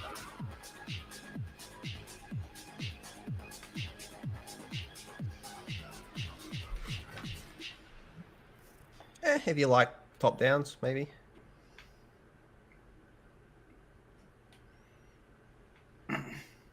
Such a cool game, and I'm happy to announce that a PC demo of this game is going live right now on Steam and will be part of the Steam Next Fest next week. I really want more playable games to get in the hands of you guys at home, and that's one of them. Check it out. All right, joining me now is Megan from Digital Extremes to talk all things Warframe. Megan, how you doing? I'm so good. My fellow Canadian. I know. We got like just happen to always have these Canadian teams on the show. I don't know how that works out, right? Okay. We do. Well, we have a great connection. We've also done a lot with Warframe over the years, and I know right now anyone watching on Twitch for more than 30 minutes, this show is going to get a special Twitch drop, right? That's right. I already have seen people getting it, so Yes. it's very exciting. She's right there, loud I like and the other proud. girl better. Protea, 30 minutes for watching. Me Thank too. you for letting us kind of take over your special events category, but she is there and she is for you if you are properly linked up. No, Warframe, you know, as I said, we've done a lot over the years. You guys have done incredible things with the game, and I know you have TennoCon coming up in July, which is your big kind of event of the year to reveal what's next. What can you tell us? Well, I can't tell too much, but yeah, July Of course. 16th, 2022. It's a digital event again this year. Today, actually, we just launched the digital items for it. So you Feels can get like some she's in-game here goodies, to some promote really cool another event cosmetics, that's merch, happening, all that really great stuff as went opposed live to showing today. off what game she's But got. Of course, the reason I'm here is to, you know, kind of debut. We have our Tenno Live during TennoCon, which is our big reveal of the night, and we usually do a little bit of a gameplay, a little bit of a demo, and I think a lot of people can suspect what it might be, but I'm here to kind of confirm what it is that Tenno Live is going to show. And what is that? Can I say it? Yes, I think you can. Okay, you're going to get your first look at the Duviri Paradox. It's Finally, I know it's been a couple That years. was so fucking but staged. Duviri Can I Paradox say is it? gonna I be think what you Tenno can. Live is all Okay, about, give me a and I'm fucking so break. happy. I'd never even The heard team of worked really hard on the what's it teaser you're called? about The- to see for it, and I'm just really proud and excited. What did she say? Awesome. Well, thanks so much for being here on Summer Game Fest. Let's take a look at that right now. There you go. Shy. My child, my friend, what was done is done. New dangers, new choices await us now.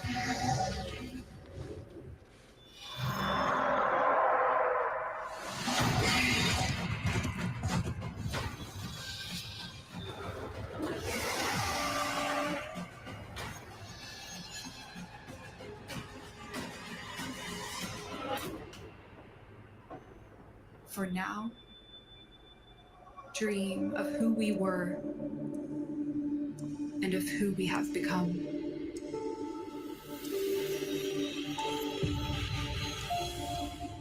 I was thinking the same thing, John Connors. I was thinking that did look like a Pedro Pascal face render. Yeah, now you mention it. Jess, SBD girl, with a 2 free super chat. Thank you, Jess. If I remember right, Netflix now has exclusive game. Actually, I seem to recall them talking about that a few months ago, that they were trying to get into gaming on Netflix, which is going to be a total shit show. Yeah, it's going to be time for a new look a at short Hawkeye run, Star Rail, an like upcoming Amazon's open gaming. world Wave time! RPG. Yeah, a lot of space today from Genshin Impact Studio, Hoyoverse, across mobile and PC. This studio continues to deliver, and this new trailer reveals for the very first time a new and exotic realm players will be able to explore.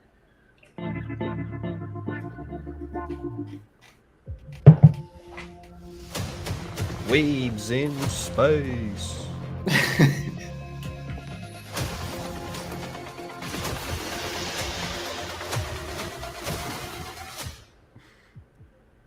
Listen. You are in a daze right now. You don't know who you are, why you're here. I feel like that every morning. None of that matters. In the near future, you will encounter many perils. You will meet companions who treat you like family, Oh, I saw a waifu. Embark on unimaginable adventures.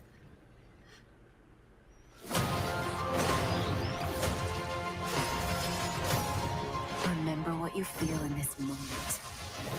As long as you know in your heart where you're heading, you will arrive at the end of the story.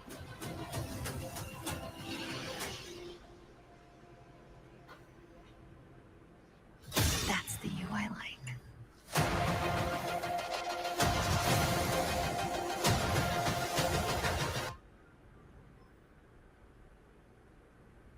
Okay. I have wine to soothe the souls of honored guests. Welcome aboard the Cienjo La Fool. The what? Had some gameplay for something that's coming soon. And that's not all from Hoyoverse. Today, I'm excited to introduce you to Zenless Zone Zero, their next major new IP. It's a futuristic urban action game. I have to say, I'm blown away by what I've seen so far. It was announced a couple weeks ago, and it has the detail of Genshin Impact with a fast-paced action style. Here is the world premiere of a brand new look at Zenless's notable characters, armed enemies, and world of danger. I didn't bring enough nippies for this.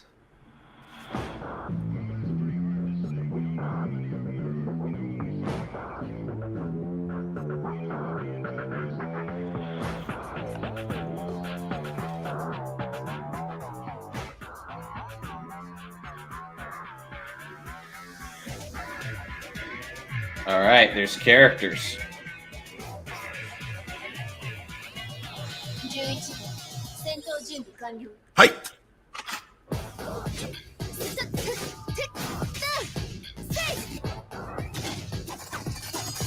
There you go.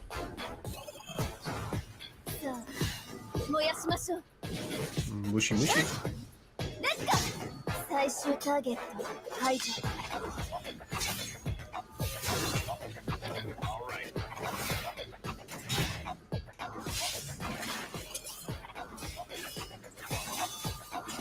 Dude, Titanfall 3's looking pretty good.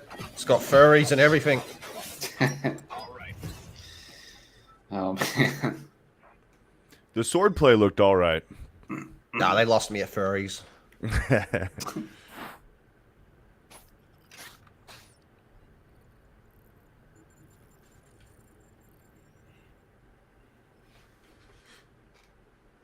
One of my favorite reveals last year was TMNT Shredder's Revenge, which reminds us all of the Turtles arcade games back in the day. Well, it's nearing the end of development, and the team wanted to use SGF as a way to reveal one exciting aspect of the game they've been keeping under wraps until now. This should be decent.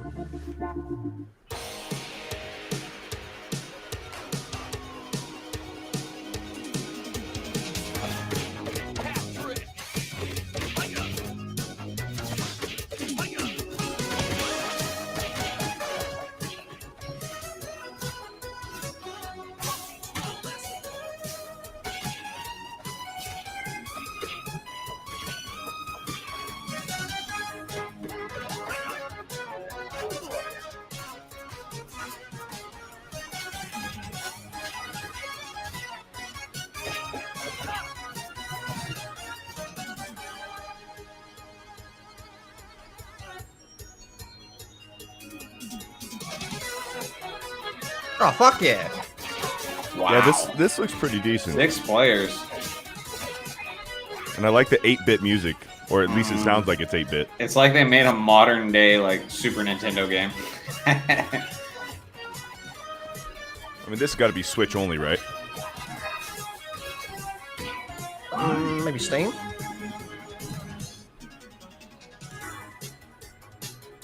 Nickelodeon. What the fuck? That was cool. Yeah. He's playing it. He's playing an original Game Boy. God, it's on everything. Everything. Yeah. Except for next gen. That looks fun. Get a group of us together and stream that? That could be fun.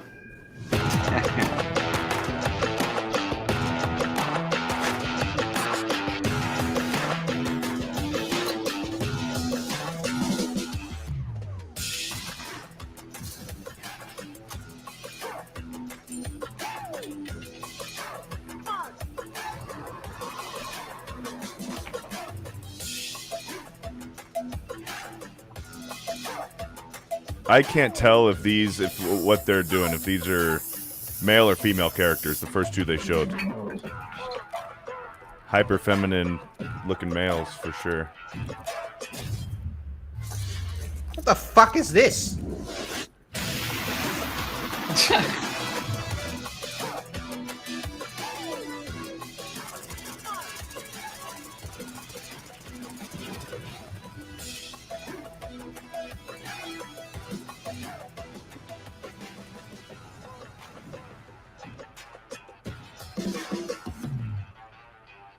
Fucking what? So that was a BR, right? It's a BR? I don't know. I have no fucking clue what that was. If you could jump like a mile out and there's like explosions happening behind you naturally, like do you really need like a pump action shotgun at that point? That thing looks stupid. Like a freaking superhero.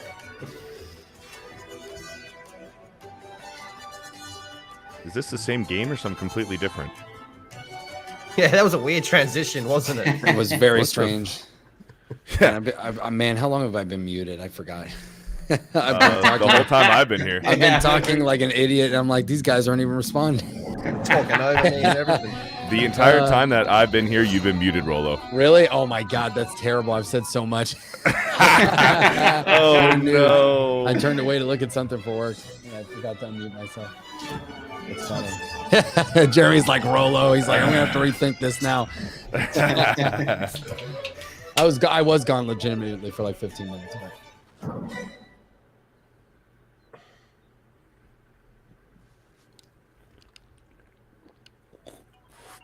How far will you push humankind? Well, you're pushing me pretty far with this fucking showing. Anything super important that, you did say that stood out to you that you want to No, I like the Turtles game. re-emphasize? Yeah, I like the Turtles game, and I was like, we totally should Kind allows you totally to should shape your stream that. civilization by Yeah, combining a multitude six-player of co-op, historical that's dope. civilizations For from sure. the ancient to the modern era. One Piece is celebrating its 25th anniversary this year, and Bandai Namco is bringing the mega popular franchise back to video games with One Piece Odyssey. Monkey D. Luffy and his crew of pirates are off on their next adventure. He almost This butchered trailer that. reveals the setting, a mysterious island where Luffy and his Straw Hat crew become marooned in this exciting upcoming JRPG. This could be. I need Munster. I like the Turtles. Straw Hat Rolo. pirates journeying along the Grand Line. 見ろよ、あの島。でけえ塔がいっぱい立ってる。空に伸びてるあの光はなんだ。よし、面白そうだ。行ってみよう。ちょっと待ってるし。変な形の積乱雲がすごい速度で増えてる。こいつノックアップストリームだ。なんだありゃ。おい、落ちるぞ。 Who do we have coming here? Mark? 任せろ。フードバーサー。 Mark coming to us from parts unknown. My audio is really. Oh, there we go. Good to have you guys here, hear Mark. me? Yep. How you doing? All right, cool. Yeah, I'm still at work. I took off my name tag because I'm doing my best to try to disguise my real name, and I'm talking relatively quietly because I'm technically still on the Has anything here been good? Because honestly, like I'm watching in 360p on Turtles. the box Teenage Mutant Ninja part of my Turtles phone, brawler. and I can't really tell what's going on for the most part. But Turtles, and yeah, I'm not. I don't know. Like, I mean, before Troy Baker started talking, the Dead Space looking one seemed all right. But the way to actually like, I don't have any kind of stand. There we go. I'm dug in for you guys. Hidden mysteries. What's this, like another anime fighting game? Yeah, it's a One Piece game, yeah. I've got a feeling it's gonna. Oh no, maybe not. Slightly Don't worry. adventure, looks like. Beyond imagination. And this does look like gameplay. Yeah, anime tie-in games are always hit or miss. Actually, that one looked. But that looks decent, pretty man. good. That looks pretty good. The Demon Slayer game was fucking terrible, but that looked decent. あなたたちの記憶をもとに作られた世界 People are gonna like that it's the Japanese dub. Yeah. Yep. And it'll have an original story and This all that good August, stuff. Soul Hackers 2 from Atlas launches, and we've got your first listen to the English voice cast with this quick new look.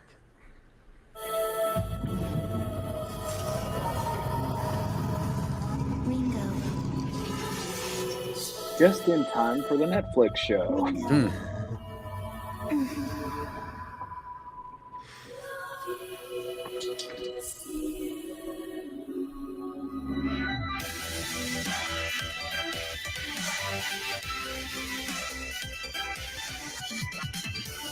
Take my hand. You know, honestly, guys, I mean, Lethal can at least attest to the fact that I really like anime, but I don't.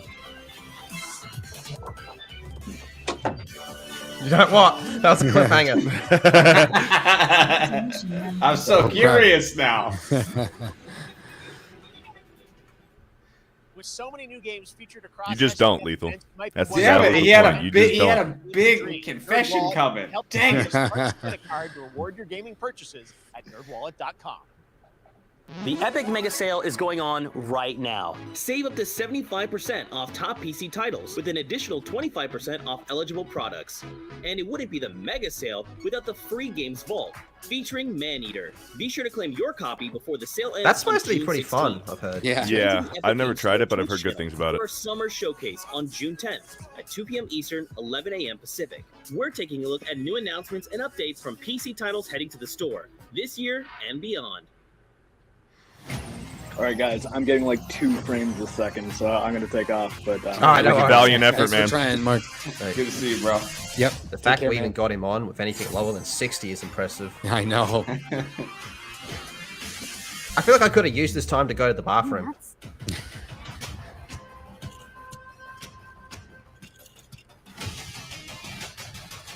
I just waste a perfectly good piss break.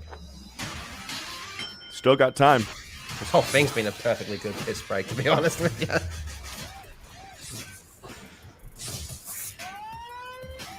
Oh, so they did do it. They put Game Pass in the TV. Wow. That's what they said they were going to do. They were going to come out with it embedded in TVs like Chromecast and Netflix are, and eventually come out with a streaming stick. Oh, no shit. Yeah. Okay. Your internet's gonna have to be sick as hell. I can run cloud gaming on Xbox and it works pretty well. I use my phone sometimes. It's pretty cool. Do you have a backbone? I've got fiber here, so I've got gigabit. No, I mean like the backbone like little thing you click onto your smartphone. No, I don't have that. I've got a little attachment that goes on the Xbox controller, and all the new ones are Bluetooth. So I just stick it on top of an Xbox controller. If you're not playing a competitive online game, a lot of games are totally playable. Here we go. Strikers. For free. Yeah, I've seen this. Man, I want Super Sluggers. You're gonna get hit with the unexpected. Who knows if this does well? Maybe they'll bring that. Drops tomorrow. Yep. Soccer-ish sport. Chaos reigns supreme. So prepare to do whatever it takes to claim victory. So much fun, it hurts. Mario Strikers Battle League. So much Only fun, on it Nintendo hurts. Switch. Game rated everyone 10 and up. It is violent. They're beating the crap out of each other in that game. Hi, my name is Carl and I'm a developer on Metal Hellsinger. You know how in some games where the music's really good, you feel compelled to move and shoot to the beat? But what if you had to? In Metal, the better you are at slaying to the beat, the more intense everything gets.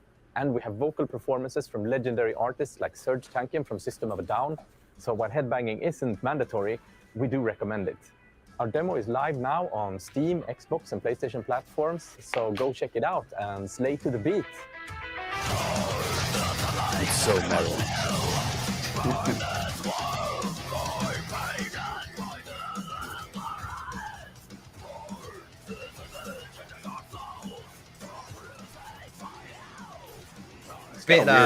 Bit of a Doom clone, but Yeah, it's got a weird art style.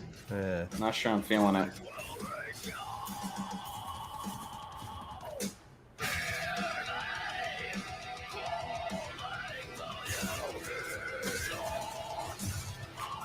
So you buy it for a new metal soundtrack, pretty much. Like, I'm gonna get songs I've never heard before because the gameplay looks I know. You eliminate the music out of this, it's doing nothing for me. Yep. interesting concept, though. I'll give him credit. Probably the best music video they've played all night. Mm-hmm. And actual gameplay. Yeah, I know. At least it's That's true. They have I the don't know. balls to That show looks their pretty game. badass. It does I look don't kind of know. cool. Yeah. Some of the some levels look pretty sick. They got the It demo, looks cool, so just a bit people can of a try it Doom out. Clone. Oh, demo out now. Yeah, demo Oh, out no now. shit. There you go, and you so don't got to there you go. pre-order. Judge it yourself. That's Yeah, cool. no shit. I'll download that.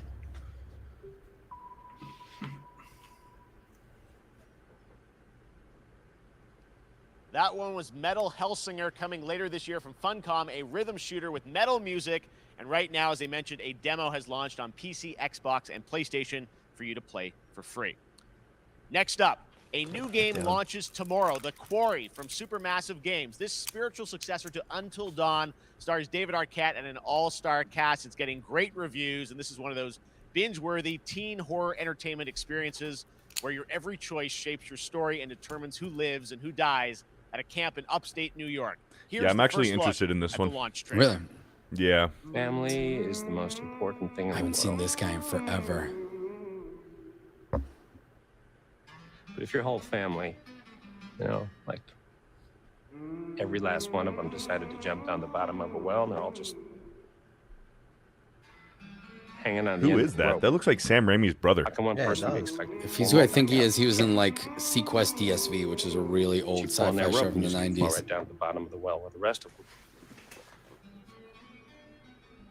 And what's the point of that? What? There is a lot more Yellow to this Flash than you is here. realize. Like what? Yeah, it does look like Ted Raimi. Murder, cover-ups. I think Or Ivan Raimi. I don't know what his fucking name is, but it looks like Sam Raimi's You have brother. no idea what's going on here. Ted. Not a goddamn clue. All right, let's do this. Who should I call? 911. You mean 911? Who says 911? Oh, the kid from the Pokemon movie. Yep. Oh, right. Yeah.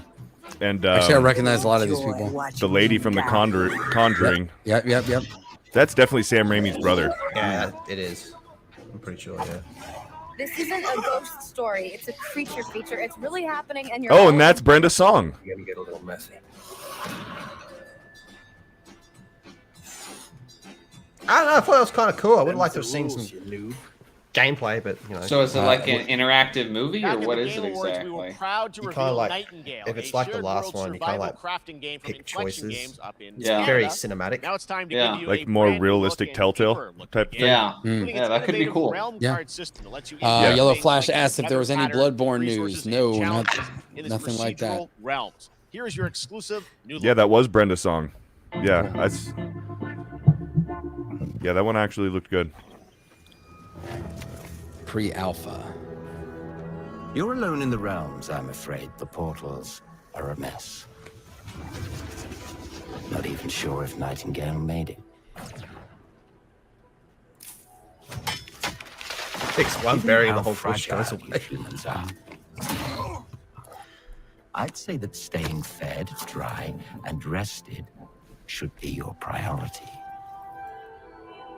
If the portal arch is inactive, you'll need to make realm cards from rare resources. Once you have realm cards, you can activate the portal. Beware though. Foul things lurk in the interrealm. Jeremy.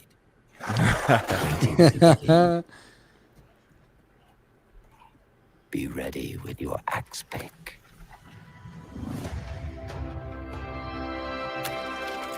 So it's gonna be like Daisy or all those survival games, just in a really cool setting.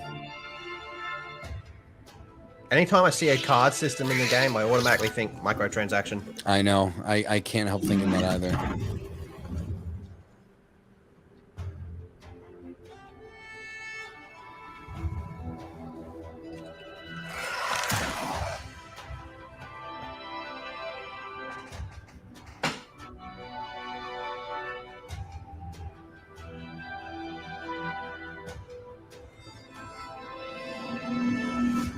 If we shadows have offended, think but this, and all is mended. Yeah. Interesting. They didn't. Got to see more. Yeah, got to see more. Yeah, I didn't dig that.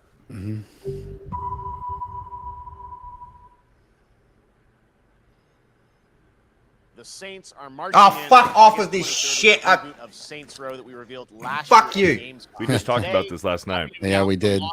Boss Factory demo across PC and console, which lets you design and set up your character. Wait. Since it's Saints Row, you guys are going to have a lot of fun with Saints this. Row hasn't been Check it good out. since Saints Row 2. This isn't Saints Row. Is this like a mini game, or is this the actual game? No, this I think that's the actual game. Fucking Okay. retarded remake. next? Me.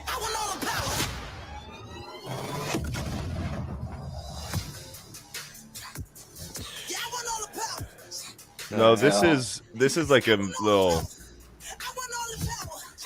I don't think this is the actual game. Nah, this is like some... This is like a little mini side spin-off thing.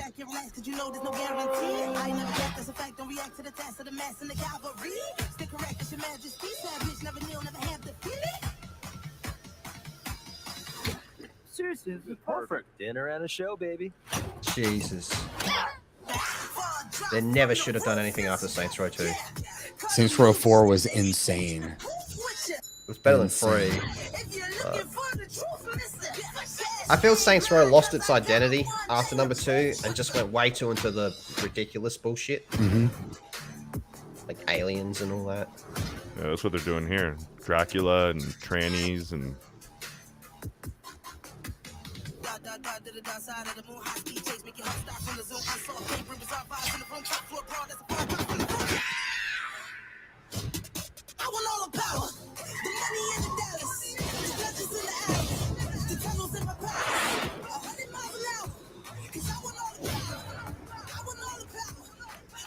I can't quite grasp what they're trying. Did you see that sign that Light Up Factory said porn on it?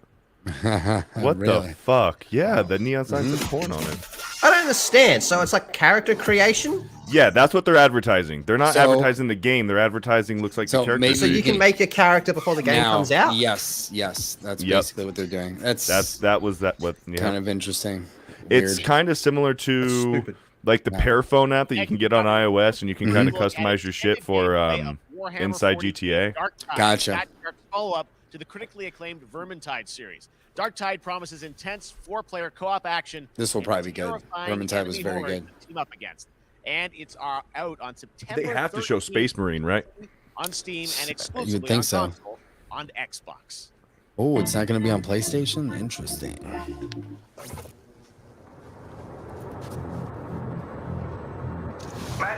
Jonathan Gold, probably Ninja Turtles was the coolest thing.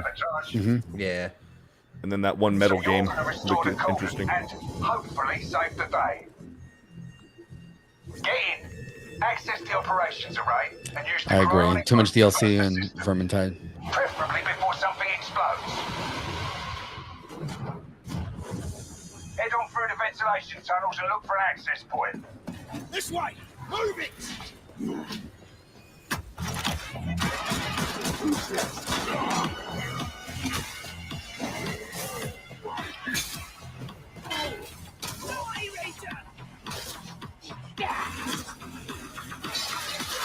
Man, the chat was just going off on Saints Row. Yeah. Good. See, I've never been into Warhammer, but this looks It's just kinda such a cool. crazy universe because it Yeah, also everyone- spans like so many time periods within the universe. Everyone tells me I would love it. You might. It's one of these franchises that like Warhammer will sell their license to anybody, so they have anything from like the crappiest mobile looking games to like AAA stuff. This But looks kind of cool. yeah, this is probably good because Vermintide was a good game. So this is in the Warhammer 40K universe, or the future universe, whereas Vermintide was in like medieval times. Yep.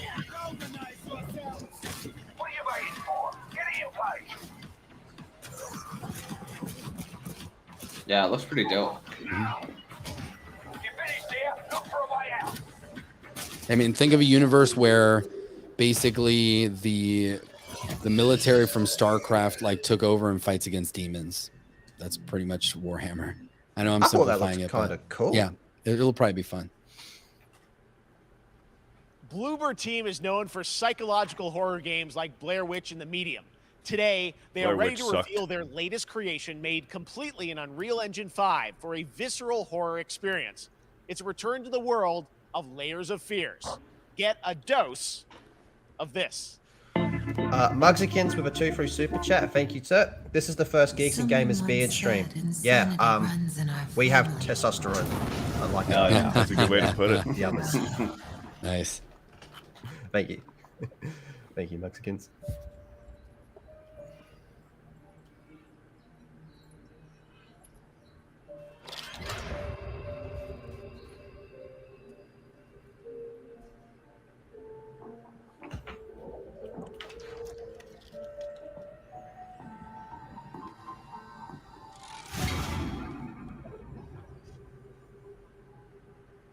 They say it's a tale of sadness and guilt of an artist trapped in a place beyond redemption. It's a lie. This is a story of my fear, pain, and hatred of the horror of my life. I hope it's actually like survival horror, not just like a walking simulator through scary shit. Jump scares and shit. Yeah, and just Now I see it. All this misery, all this suffering. There was no other way.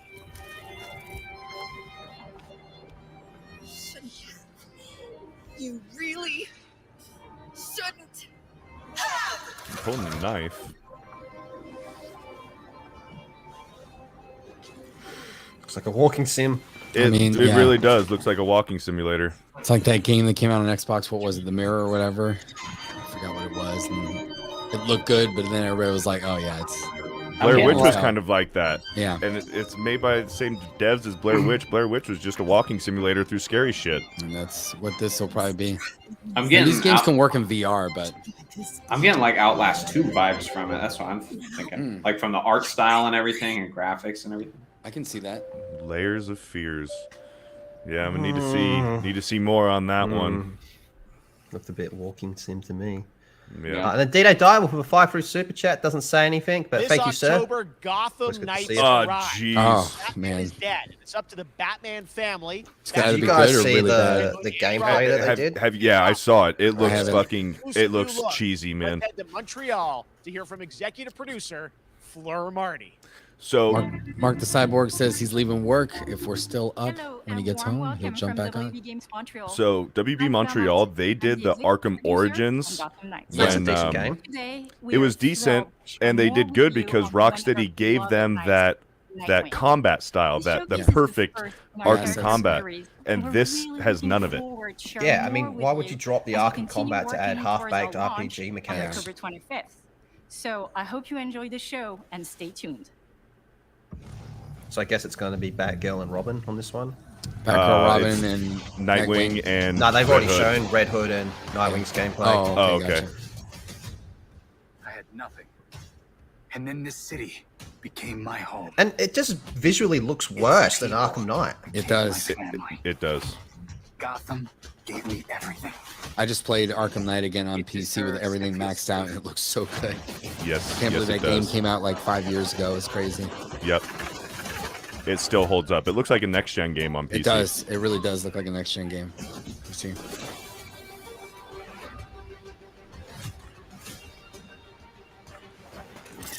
Oh, they're What the showing off fuck? different Oh, styles. my Yeah, he's got a gosh. Fortnite glider. No Yeah. matter how hard we try. They're just showing off different skins for Nightwing at this point. And now, it's up to me. What the fuck? Samurai Nightwing? Yeah, it looks pretty bad.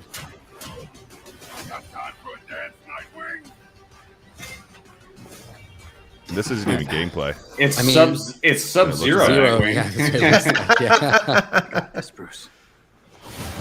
I mean, I feel like a co-op Arkham Knight would have been so easy to do.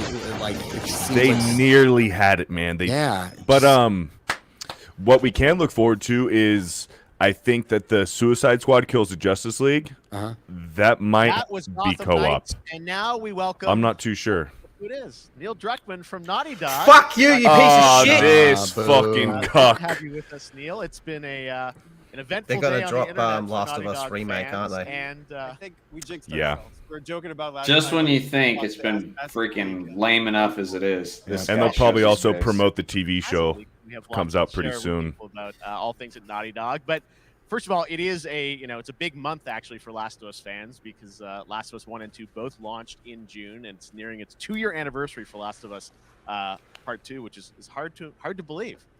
Yeah, it's crazy. Yeah, if only they didn't have an 9 anniversary years, at all, because 2 it years for Last of Us Part never 2, came out. And we still hear from fans. They're still sending us letters and art, and these characters in this journey and this world mean so much to them. Yeah, then you fucking ruined it. And it's just been kind of amazing. Like Last of Us Part 2 early this year passed a pretty big milestone. It sold over 10 million units. And that kind of support, that kind of success, we're so grateful to our fans. It has allowed us to grow as a studio, and now we can take on multiple projects more than we've ever had at the same time. I hope each and every single. I don't think that's a good thing, brother. So, what can Last of Us fans expect in the future from you? Thank you for asking, Jeff. So one of the things we Thank you for mentioned asking. a while back is what started out as a multiplayer mode has evolved due to the team's ambition. They really wanted to do something beyond what we've ever done before at Naughty Dog. And we felt the way to do it justice is to make it a standalone title. And they've been working on it for the past 2 years. Ambition has grown, and we're not quite ready to fully unveil it, but we're ready to lift the curtain a little bit and just give you like an update of where we're at. Standalone Last of Us Okay, well, multiplayer game. What can you tell us about this new standalone multiplayer game? Yeah, so we have a concept art that we want to show. But what I can tell you is that this game is big. Okay. It's as big as any You of said our whoa single before player you even games looked we've at it. done. I know. It's got a story. The way we're telling that story is very unique to this game. Lyndon Hall in the Got a chat brand says new we cast added of something characters that revolutionary, gives a us another fucking jump place, button. another part- Change the industry. Familiar? I'm sure our fans have already figured it out. And it's really cool. And it's being headed by Vinith Agarwal, Anthony Newman, and Joe Pantnati, all veterans of Uncharted and Last of Us. And you're going to see a lot more of this game come next year. Next year. So I wait till next year to hear more about that one. Okay. Well, Yeah, very exciting. fuck off. This has evolved. Yeah, then why are you here? The concept art looks incredible. I can't wait to see Naughty Dog's story. Where's the show plug? With multiplayer live game. It's something special. We can't wait to show it to you. Come on. Okay. Need an easy home. That's not all. We also have There it something is. There you that go, I've been Beardo. reading about on the internet every day. It feels like up This in is the Calgary, remake, they're isn't it? They're filming gonna show the it. Last of Us Nope, the show. for Oh. HBO. Knew it was coming. Yeah, so for the past year, we've teamed up with Craig Mazin of Chernobyl fame and HBO to adapt The Last of Us into a TV. Now TV this show. would be a good one where they've been if filming they didn't follow and, the source material for Last of Us 2. Pretty incredible. The stuff I'm getting back, Yeah. and we're looking at back at Naughty Dog. I don't even think they're following the source material of The Last of Us. I think, Yeah, aren't they like Halo showing it? Yeah, they're yeah, probably they're using it as like a guideline, but they're not Last- staying faithful. Last of Us Silver Timeline. I'm proud of again Craig and that whole crew and everybody that's up there. And their last day of filming is tomorrow. So The we're- entire And series. I last don't day of even filming think is Pedro tomorrow. Pascal looks like a Craig is good up there right Joel. now, kind of No wrapping way, it all he's up. terrible No, choice. terrible. choice. Pretty close. It's closer than you might think. Josh Brolin would have been You perfect actually for got him. to Josh direct one of Brolin, the Daniel episodes. Day-Lewis, Yeah. Yes, I think Hugh that brings Jackman. me I even kind of think if you got collaboration Troy with us Baker to because do of like, Naughty Dog and HBO. I don't know. invited me to direct one of Yeah, the episodes. maybe. I think we have an image from the episode I actually directed. Okay. So we could First look. Let's take. so you Wow. could see this Yikes. is a certain museum that Yes. players might know from the game. And I really have to talk about Pedro Pascal and Bella Ramsey and not only directing. They should have had this Pedro and building Pascal other play Abby. episodes, they've thrown themselves at this Nah, role, Abby's dick's too for big. a whole year. Watching the nuance they bring to these characters, their relationship on and off camera, I couldn't help but think about Troy Baker and Ashley Johnson. It felt so similar to the chemistry. Oh, those fuck two actors off. had That when we made photo the game. looks nothing like the And first it really game. feels No. like this is going to be something special. And I will say this will be Jeremy. the most authentic video game Element, adaptation yep. yet. What did he I mean, just that say? first image that they put out The is- most it authentic feels video like game everything adaptation I've seen Ever from made. all the Oh, other well, stuff. there we go. Sort of Yikes. super legitimate, you said, and that's awesome. Can't wait to for that see, to fucking be Joel and clipped Ellie out and used from in the every front video. side now for the first time. So we'll see more of that next year. That's coming as well, right? Serious? You'll hear about it very soon. That's Okay. all I'll say right now. All right. So you well, didn't Last show of Us anything about a HBO, fucking very, very game. You exciting. showed some artwork. And I hear you actually have a couple actors from the show who are Gonna join us We here? happen to have a couple actors. Looks like chat like my Pedro Pascal playing Abby comment. Yeah. Oh, what's up, guys? Oh, hello. Surprise! Troy's back again. Hello, I know. Ashley. Oh, there's Troy Baker. you. Yeah, he would have little been. confused, You know, though. I give thought him some maybe gray, grow his Adrian beard out a Bell little was bit, the put some actor dirt on there, his face. He from would the look game, right? play a good Joel. When Craig and I started working on the show, almost one of our very first meetings, we said, Looks like he's tall Troy enough, and too. Ashley have to be a Mhm. part of it. And we're such fans of like the talent and the like helping us create Joel and Ellie. We felt like it was so important that they become part of the show, and it wasn't. It has to be more than just like kind of like a wink to the camera and like a cameo. Okay. These are real roles that we're keeping under wraps for now. Uh-huh. So they made them actual characters, man, I but was didn't give them bummed the that I roles. couldn't they But they should don't give have. them their actual characters. There's been so much It's stuff I feel like so good on the internet. There's so much like talk about what's being filmed, and I think that's you guys have kept a complete secret that you were up No, there and you not filmed many your people roles are by now, talking about obviously. it. Well, keeping secrets with this franchise is kind of old hat. Like we've had Except for today. Except for Yeah. today. Yeah. Except for the Apart from one of your developers leaked the whole it was fucking one of the game. hardest things for us to do is to not let people know that, because we're so proud of it and the work that we did. We worked hard. The crew. I have to say, when I walked out on set, to be met with literally every person that I met on that crew is such a fan of this game, and they all knew what it was that they were working on and committed to working on this project because of Bullshit. their fan and their love for the game. Was one of the greatest. It was like I was coming home to friends. Yeah, I the attention to detail, the crew was amazing. Bella and Pedro are And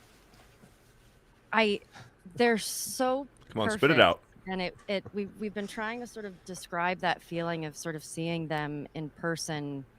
It's like the characters coming to life, but it's so much more than that. I feel like I can't fully explain it, but I am I can. No shit. so excited Yeah. to be a part of it. It's and so You realize it was just- garbage. I Game can't of wait to see it. Thrones. I think it is going to be. That's No, what it is. exactly. Because here's the thing: even though they're I love the remaking Last of story. Us I love and doing the show, I- you already know how I'm it so fucking excited. ends, like a I love dumpster the fire. fact that you guys are gonna be in it and undisclosed roles. I'm so fascinated how it's gonna sort of bob and weave and are these characters we know from the game that they're playing new characters? Can you tell us anything? Yes. I can tell you. So sneaky. All right. Well, we're so excited. Maybe it's already on Twitter by now. Hey, all right. Well, let's talk about what was on Twitter earlier today. Lots of talk about the idea, or really what's happening is it looks like you guys are remaking the original game, and this is like a ground-up remake. Is that right? That's right. We wanted to give people the definitive version of the first game that wasn't encumbered. So by more any Abby. Fuck you, wanted to cunt. find a way Amy to made get the it definitive closer to version of the original game, not vision. you. We're able to do it on the PS5 and PC. And instead of talking about it, let's look at it. All right. Let's take a look at the Last of Us Part 1. Wait, is this the remake? Yeah.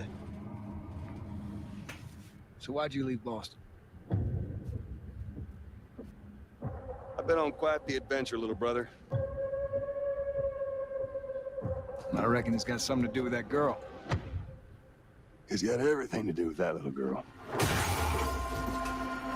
Looks the same. Yep.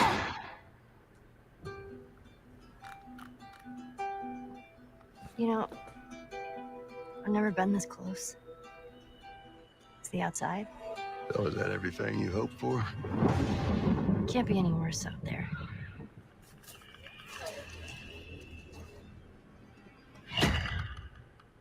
Can it?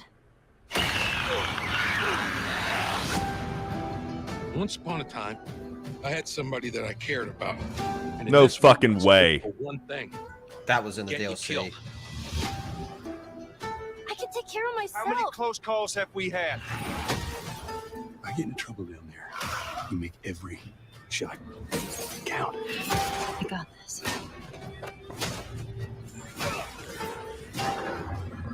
Yeah, I was thinking the same thing. Some practice. They made Joel look older than he did. That's the same fucking thing. What's changed? To me, that's Truly one of my favorite games of the past decade. Even Guys, Troy Baker's fucking laughing at it. Yeah, we haven't seen that yet. Yeah, I you're don't see watching the it in real differences. time. Yeah. It's because you did these. These performances you did. decades ago. He knows it looks the fucking same. Nothing to say. The original animation that we did for the faces I mean, it's kind just of one of those like games that targeted already on looks so Blu-ray good that you have a can't lot more really, and it's a fidelity. realistic And then art style. I animated guess went there you go. back You and can see forth. it. Side by side, so just how much That it has looks changed. worse. It looks worse. How's that Models, possible? rebuilt everything. Everything was rebuilt from the ground up. Same art. See, he director, looks the art older. director, the Yeah, whole thing. He looks about 10 years I actually older. would have believed The that. great thing about these faces. Oh, they're is they're that, comparing their they're closer original to the original remaster to performance. part All one. the But it's Part one is the new one. PS4 to Yeah. PS5. It still looks fucking Yeah, worse. yeah, it doesn't look. And that's just like one of the things we could talk about. Like I wouldn't be this brand bragging new about AI, that like, all the shit. Combat is redone. Just the fidelity of everything, 60 frames per second, all the stuff you're getting on the PS5. Again, we wanted to give, knowing because of the show, because they're all new This is players disgusting, for PS5 man. and PC. Oh. How dare you say it's a definitive version when you didn't fucking make it? Yeah. I mean, when was the last time you guys played the game? I mean, I actually people always like played hate it on Microsoft because they don't again have enough just first-party to franchises, but refresh Sony just my seems to memory remake the same for games over and over. on the show. It's I crazy. was just a glutton for punishment, and I went straight from playing part never played it. 1 straight into part 2. And so the last time that I played literally would have been 2 years ago, since we're celebrating the anniversary of part 2 coming out. So I mean, it looks like I'm definitely going to be up for So another that's time. an inevitable. They're going to remake Last of Us Part 2. You guys did such an amazing job on that original game, and It's really, when you play it, when you see it in motion, it's really night and day from what it used to be. Why didn't you show it, Neil? The Last of Us 2 combat, but kind of that back in the Last of Us 1. Well, it's the whole, like, all the new animation system, the new AI system, everything we've learned on, like, Uncharted 4, Last of Us 2, we apply to this, again, to give that definitive version. Just to give a quick shout out, this project is headed up by Matthew Gallant and Shauna Sky. Okay. And you'll hear a lot more about it and see a lot more about it over the coming weeks leading up to the release September 2nd on PS5. All right. And shortly thereafter on PC. We will look forward to it. Now, Neil, you've talked a lot about games directed by other people. What are Oh, you the fucking irony of that. Still making games. I haven't given up my day job. It's a little early to talk about it. Maybe if someone in PlayStation wants to leak it, then we can talk about it now. Oh, fuck off, cunt. You do have a new project. Do have a new project, but we'll save it for another Summer Game Fest. Okay. Okay, well, we'll see. We'll try. The and Last save of it. Us Part Abby. Roy, Ashley, Neil, thank you so much for dropping by Summer Game Fest. Dude, he and just I took a am so dig at excited like that The Last everyone of Us about is that returning leak in joke he just in made. September. Mhm. So thanks, guys. Appreciate it. Thanks, Jeff. Awesome. All right, well, that is going to do it. Thanks to Naughty Dog and PlayStation for Fuck that very Naughty special look at The Last of Us and the entire franchise and where things are going.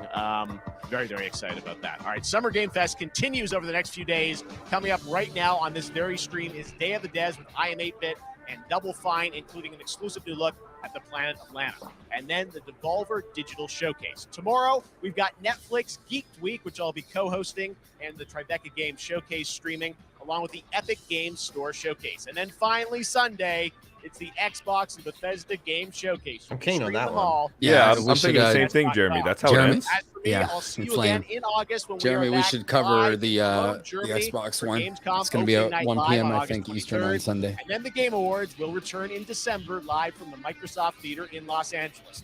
And finally, I'm excited to share that Summer Game Fest will return in June 2023 as a digital and in-person event to bring the gaming Oh, community so it's going to together. replace Thanks for E3. being a part of Summer Game Fest. And remember, there are more events and announcements to come. See you soon. All right, Jeremy says Jeez. do it. So if you guys want to, on Sunday, we can do the Xbox Bethesda showcase. I at 1 really want to o'clock. watch that one. So we'll I'm set that actually up, keen to watch and, that. and we'll do that. This one. So, What a all right. fucking trash tier ending, man. Yeah, So- that was terrible. No Wonder Woman game. No update on that. No Space Marine. Nope. No update on God of War. No update on any of the heavy hitters. No Suicide Squad kills the Justice League. Nothing. That's it.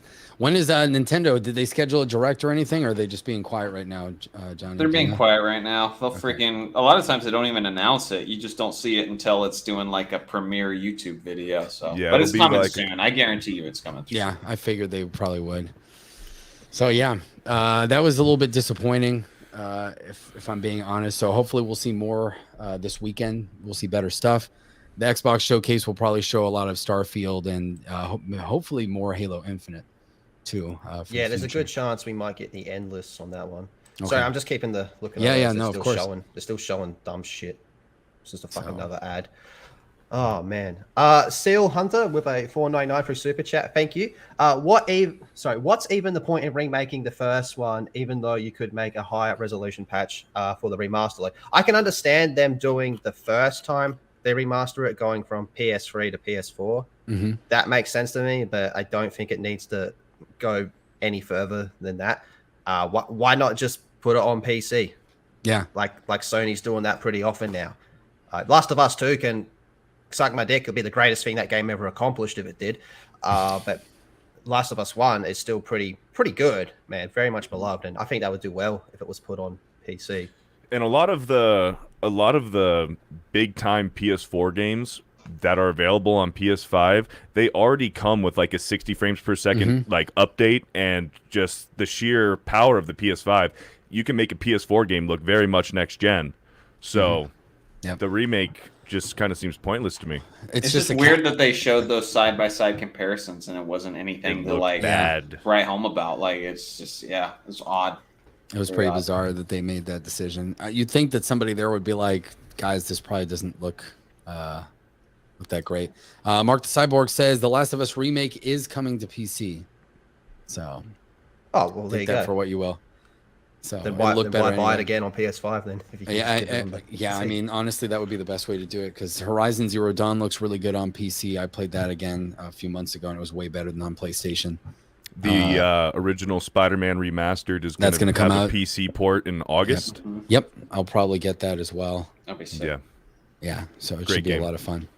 What is the shit ending though? I mean, like last year they ended with an Elden Ring trailer. Yeah. There's just nothing out this year really, because pretty much a lot of the big games got delayed. Xbox doesn't have that much going on. Sony, I don't really know what Sony's got. A lot of things that they announced, but I mean that's pretty much what we've got. So Sony's Sony like dropping their load the week before. They obviously did that on purpose, so it kind of took a lot from this show. And Microsoft's doing their own thing. So well, it's Xbox. Yeah, I was gonna say, are they saving some of their ammo for everything? Sunday? I hear that Xbox's thing is going to be like an hour and a half, almost 2 hours long. So they're probably going to show a lot. Yeah. And I think Bethesda is going to be like half of the show. So we'll probably see. Obviously, we're going to see Starfield, which got delayed. What was that? There was another game they delayed. God of War got delayed. Oh, that's true. That did too. It got delayed till Q4, which even then, if it got pushed to Q4, they might as well just wait to put it to Q1 of 2023, because it's going to fall out of the Game of the Year contention. And I think that Santa Monica Studios is probably going to want that Game of the Year, because God of War 4 did win Game of the Year. So it's a tough Q4 is a tough spot, because it's too late for this year's Game of the Awards or Game of the Year awards, but it's going to be way too early. It's going to get forgotten about and swept under the rug by the end of 2023. Yeah, it's a tough spot to be in when developers decide to make that decision. But what's this they're playing now? They've got something going on here. Let me see. I'll bring it back up. Game is coming to PlayStation, Nintendo Switch, PC, and Mac. It's like Mr. Game & Watch. Sometime next year.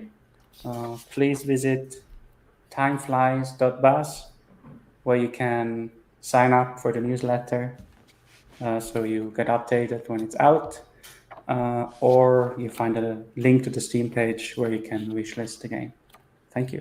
What the hell? Okay, better ending. This is a better ending than bringing Cuckman on stage. You are a fly. Oh my gosh. True, it is a better ending. It's not saying much.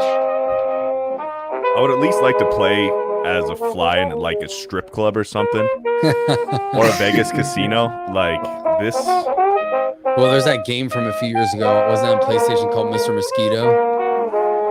He would just fly I don't around remember the that house one. and trying to Because we're attack all you. going to die. Time flies. Our Wow, next game that's is Planet dark. the debut title from Sweden-based Wishfully Studios and published by Thunderful Is this a Publishing. Double Fine Expo The now? gameplay is reminiscent of dark side Wait, are they scrollers still like going? Why did Inside it say and it was Little done then? Nightmares. but The main part vibes was could done. not Okay, be let me more bring this up. Who are these enigmatic enemies? What do they want with Lana's sister and her world?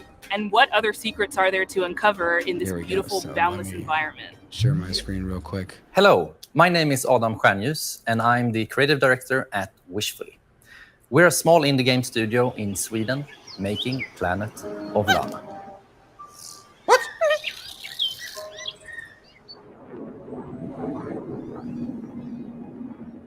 In our game, you play a young girl called Lana, I don't who is like it. forced out on a mission to save her sister that has been taken away by an invading robot army. Oh, it's like that World Early War on in One the game. game, Lana meets the mystical creature Mui. Yay. You quickly develop a strong bond and friendship to Mui, and she proves to be both intelligent and loyal. Yellow.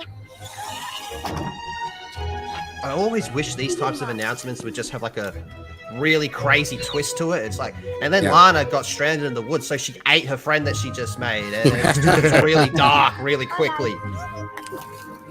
Being her own personality, Mui also has things that she's afraid of. Mano muy. Get on the fucking boat, Moi. But being small and agile also has its advantages. For example, being able to reach places that you can't. This looks like a It Takes Two or side scroller with a little bit of Breath of the Wild in it. She also has Very this much so. special ability she can use to control some of the strange creatures of this planet. I'm just waiting for her to turn into Morph Ball mode.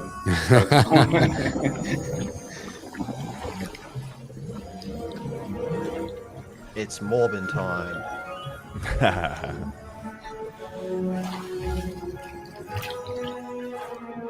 Together, you have to make it through both the harsh and beautiful environments of Novo. Past dangerous robots, through deep and cold caves. I mean, it does look like a place where Samus would be. Unraveling long forgotten I know, mysteries. right? I like it. I don't care what anyone says. I kind of like the look of it. No, Not it's a gonna good. lie. It's a good look. It looks Yeah. good art style. To me, it looks like, was it called Limbo? Yes. Limbo, but Kind of this like just that. doesn't have the. I don't know. Maybe it's the vibe of Limbo that I like as well. Planet of Lana is really a labor of love, and we're very excited here at Wishfully to bring you what we believe is a truly unique adventure. And beyond the companion-based puzzle solving and hand-painted The art art style, is unique. you will I- experience Yeah, I really an like it. engaging story with twists and turns. I'm Is intrigued. that the Death Star in the back? Will stay with you long after the credits. That's what it looks like. Planet of Lana is coming to Xbox and PC this year, and you can wishlist right now at Steam or sign up at our newsletter at planetoflana.com. Not for me. So you're right. It probably will be on Game Pass. This 'cause next it's an title from Xbox Two Star exclusive. Games is quite literally an on-the-rails shooter. I'm gonna go to the bathroom. You real and quick. your little yellow this train is with its like the mounted indie machine showcase. gun and exquisite collection of bobbleheads face off against a demonic clown-faced train who is hell-bent on devouring human flesh. This is Choo Choo Charles. Choo Choo Hey, Charles. I'm Gavin. I'm the solo developer I thought behind that Two was Star Choo Choo Games. and I'm Charles. currently making Choo Choo Charles.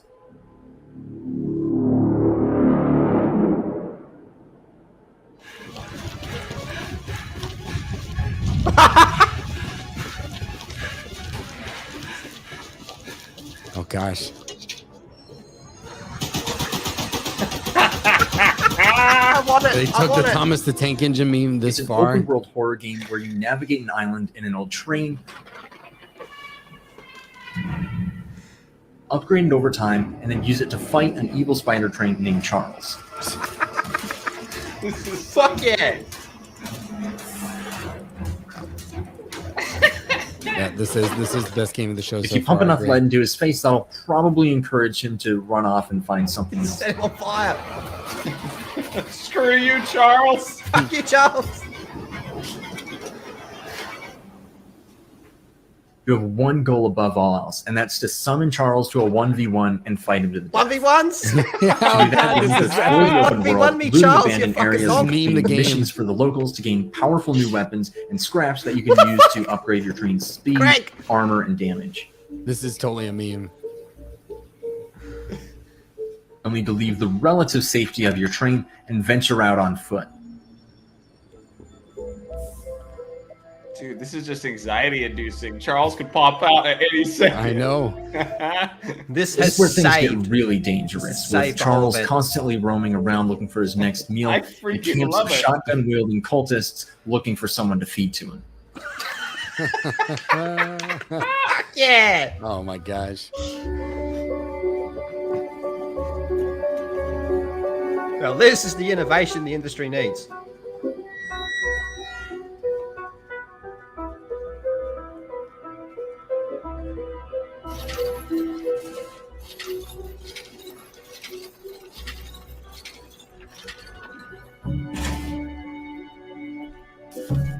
After collecting 3 heavily guarded gems from abandoned mines around the island, you'll place the gems on one of the shrines, angering Charles and drawing him to your location. This is why all the woke people hate memes, because memes lead to amazing shit like this.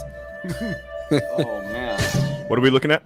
This is We're looking at the game of the year is what we're looking at. You gotta go back and watch this later, man. This is something else. They took the Thomas the Tank Engine being evil meme to like an extreme and turned it into a survival horror game. Okay. You're running away from a giant spider tank. Best be careful out there, because it might be unwise to wander too far from your train. If you do encounter Charles while you're roaming around, it doesn't matter what you do now, because you have truly angered the beast, and you'll either escape with your life or see it flash before your eyes. Yes.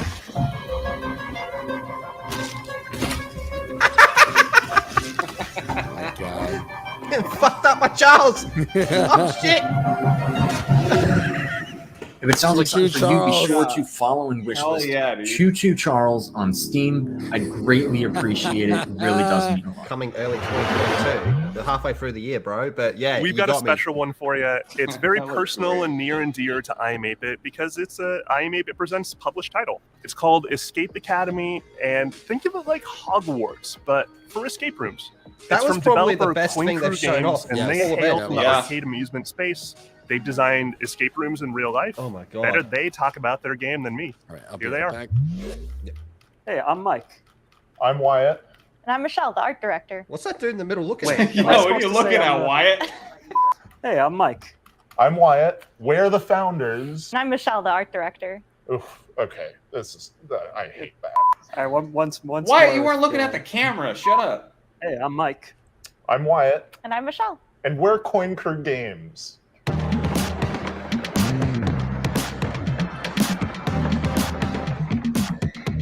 When Coin Crew Games was founded, we were actually building real-world escape rooms and arcade machines. But when the pandemic hit, we needed to pivot. So we decided to take those learnings, building real-world escape rooms, and transpose them into a digital format, and thus Escape Academy was born. Good luck trying to hack me without sufficient power. Even the Probability presentation of the expulsion. indie games is way better. Escape Academy Yeah, I is an agree. escape room adventure game that you can play either single player or co-op. You play as a student at this titular, mysterious Escape Academy where you get to master the art of puzzle solving and train to become the ultimate escapist. What are you waiting for? A room full of gas is no place to relax. We're all fans of escape rooms, so when we couldn't find a digital, authentic escape room experience, we decided to make one ourselves. Walls are often misleading at the academy. Escape Academy isn't just a puzzle game, it's an escape room game, and what it they brings that play pattern home. We have a huge amount of puzzles in this game, and they never repeat. And in addition to that, you can solve every puzzle using just your mind, no dexterity required, although you may want to bring a paper and pencil.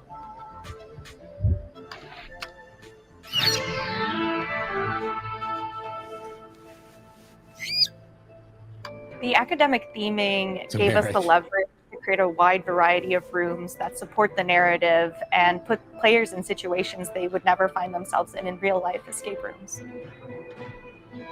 Okay. When we were designing the game, it was really helpful to have the experience of both playing a lot of escape rooms and designing real-world escape rooms as sort of a design anchor to buoy us to. I did not anticipate the rodent assisting you. Bad turmeric. Sadly, that rat will be no help in bypassing my lasers. We really took our time to create an eclectic cast of students and faculty members that help guide you throughout the academic journey of Escape Academy.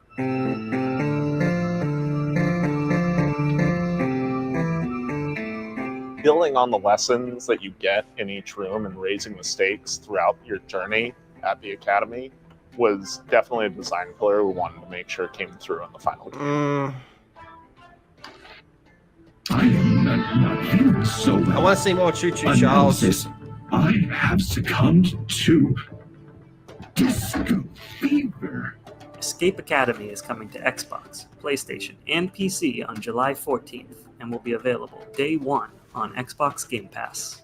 And you can wishlist us That today dude on looks so Steam. awkward in the middle. We'll see you at the Academy. Thanks. Escape Academy! How's this legal? Sorry? This game's is for my all impression. the organization out Dude's there, just all those like- organizers. It's from a studio called Max Inferno, and it's a game about getting things lined up just right. It's called A Little to the Left. A little to The whole thing's gonna be him rearranging a painting. Look at the size of that cat! Yeah, that's a beastly cat. It's a behemoth. Give Garfield a run for his money.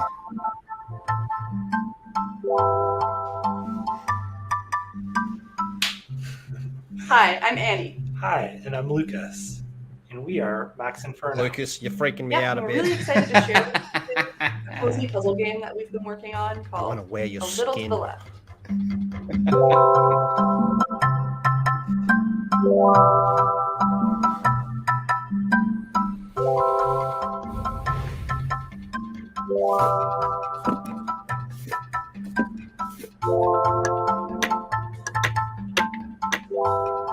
A Little to the Left is a game where you sort, stack, and tidy up the house.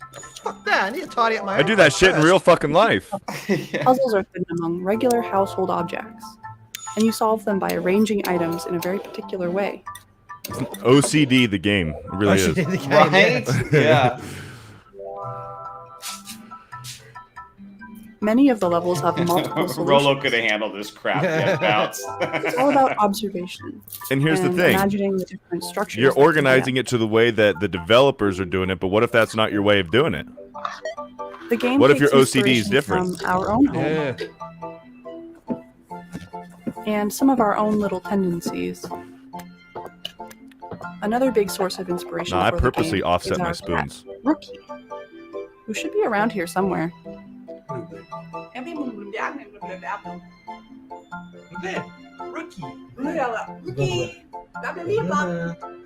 Stay away from that cat, you freaky fuck. All right, I'm here. Occasionally, this that's cat it. will show Cat's up on going. the periphery of your gameplay and undo your tidy work, just to shake things up a little bit. It's basically you clean everything and the cat comes and fucks it up. So it's like real life. The game starts off pretty simple, but as you progress, the logic behind the puzzles becomes a little more surreal.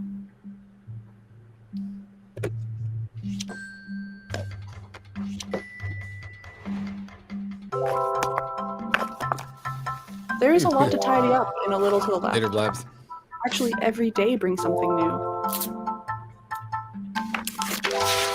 With the daily tidy delivery, you get even more out of our favorite puzzles. And you earn fun badges too. Well, thanks for stopping by. We hope you enjoy A Little to the Left when it releases later this year. I'm not the only one freaked out by that dude, right? I'm freaked out by both of them, to be honest with you. Yeah. What's in the basement? Mm-hmm. Oh, sorry, who's in the basement? Yeah. It could be a what?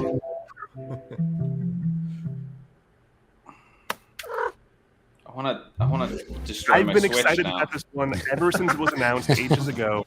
It's from developer Gummy Cat. It's called Bear and Breakfast.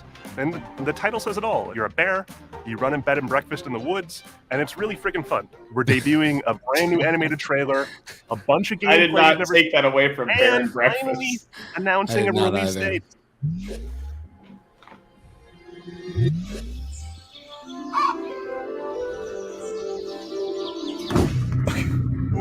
Oh.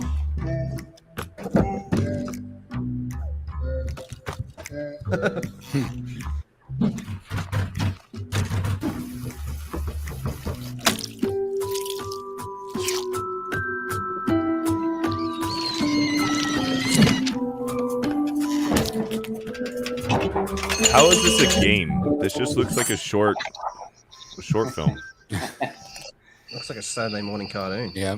Chat saying Canadian Bear. Rawr. I'm Joanna. And I'm Radesh. We're from Gummy Cat in Romania. Today, we're showing you our first game called Bear and Breakfast. It's a laid-back management adventure game where you build and run a B&B in the woods, but you're a bear.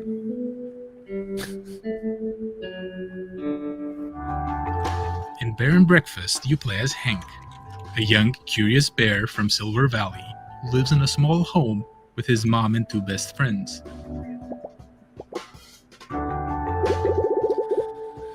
$2 super chat from D-Day Direwolf. Thought we were getting a Meat Canyon game. Oh God, I wish.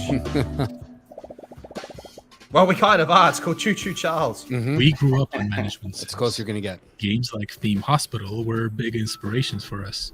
But we also wanted to make a game that tells a story alongside the usual management stuff.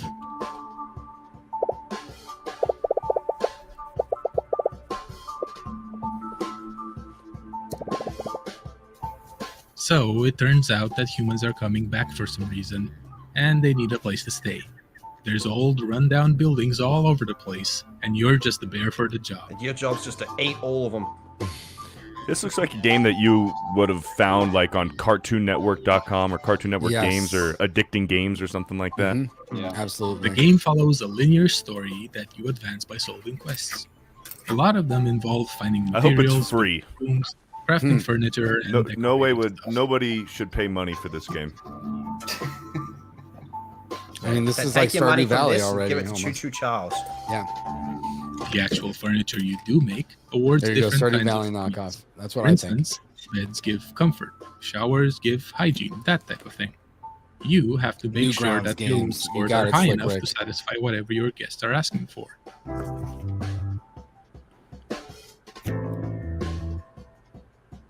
They should pay you to download it. Each Yeah. type I'm of enjoying story all of these trailers challenges. more than the main For like example, AAA trailers. Later on, you'll need to cook food for your guests through a minigame.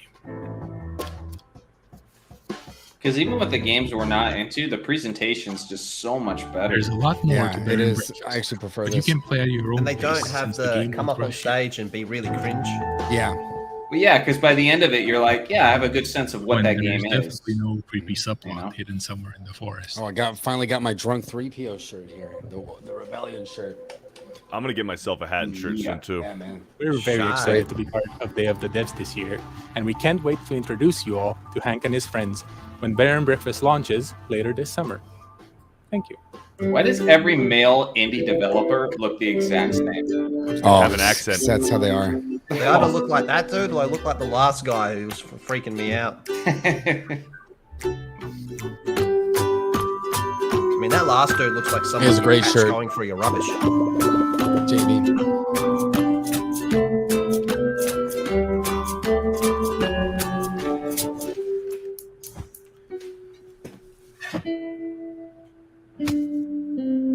That is like your typical mobile game. Yeah. Right there. Well, there you go. It's going to be on Switch. Bo Roberts with a 999 for super chat. Thank you, sir. So I don't want to Thank say you a for lot about covering this the stream. next one. Can't wait to It's watch you all again on full of Sunday. secrets Hopefully, and better puzzles games. and mysteries. I'm very I hope so, confident that too. Sunday will be better. It's a The beautiful the game. company will be just as good or better, though. So if you're Pixel coming art for that, you won't be Metroidvania disappointed. full of interesting creatures. Unless they have more It's Choo Choo called Animal Charles. Well. Hi, I'm Billy Basso. Today I'm going to be showing you a game I've been working on No, why is called that your Animal real Well. name?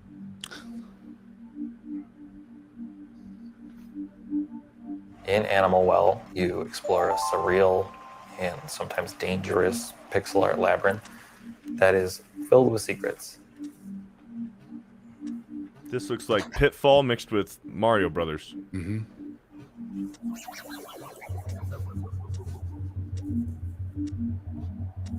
As you explore, you'll encounter various creatures, but it's not always clear if It looks they're terrible. What is this art style? It's like totally 8-bit, man. Yeah. It looks like Pitfall. Yeah. It's got some cool small lighting effects, though. When he walks around, it like Throughout the lights game, up you're and going makes to things find glow. various items. It's that like the will NES game you never give you new wanted. abilities Mhm. and help you solve some puzzles.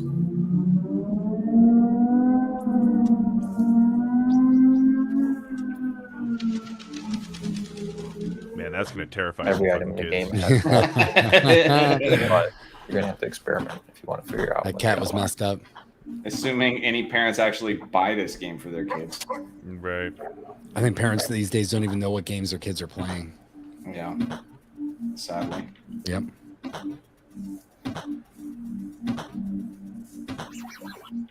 Animal Well is a pixel art game. That's not just a pander to nostalgia. Instead, I'm viewing as a technical opportunity. A 4K TV screen has 144 times as many pixels, but that means I have 144 times as much processing power to apply to each pixel. Throughout the game, you'll see a lot of things like fluid sims. That's one way to look at it. And lighting effects. Yeah, the backgrounds are cool. They're dynamic.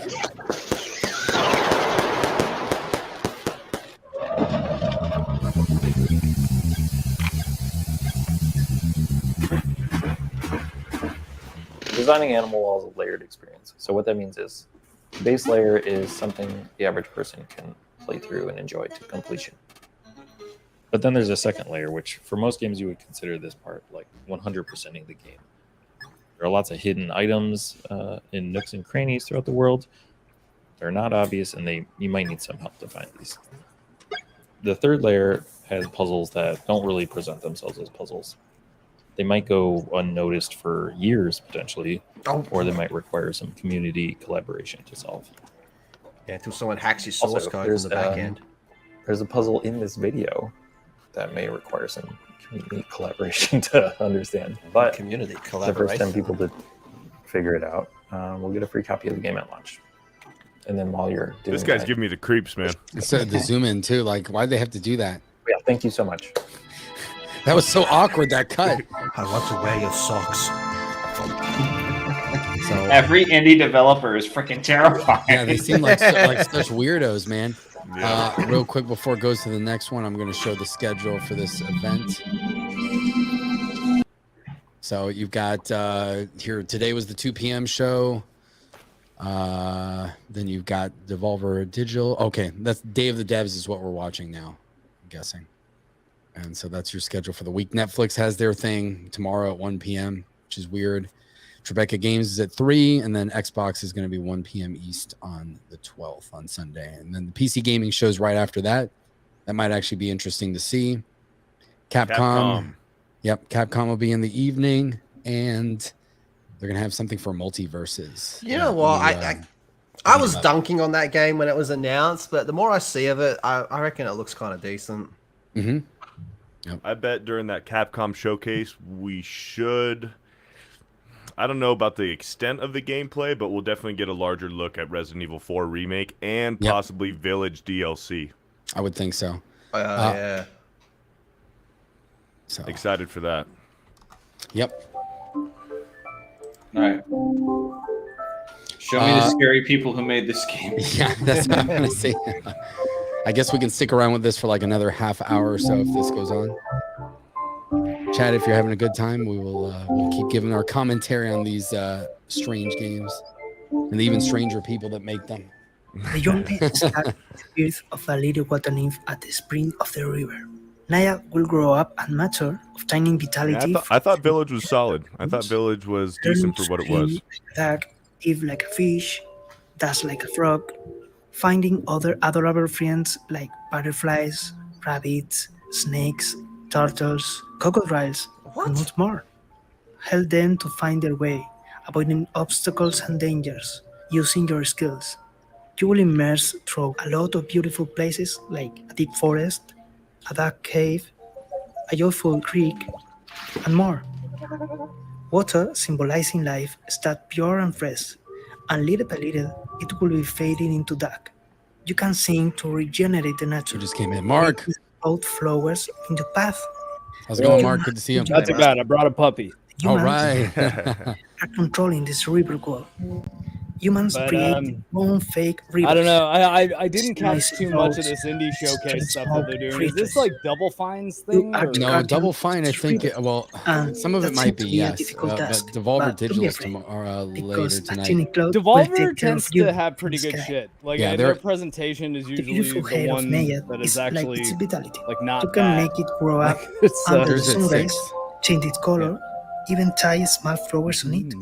Creating Nayat, I focused on a wholesome experience.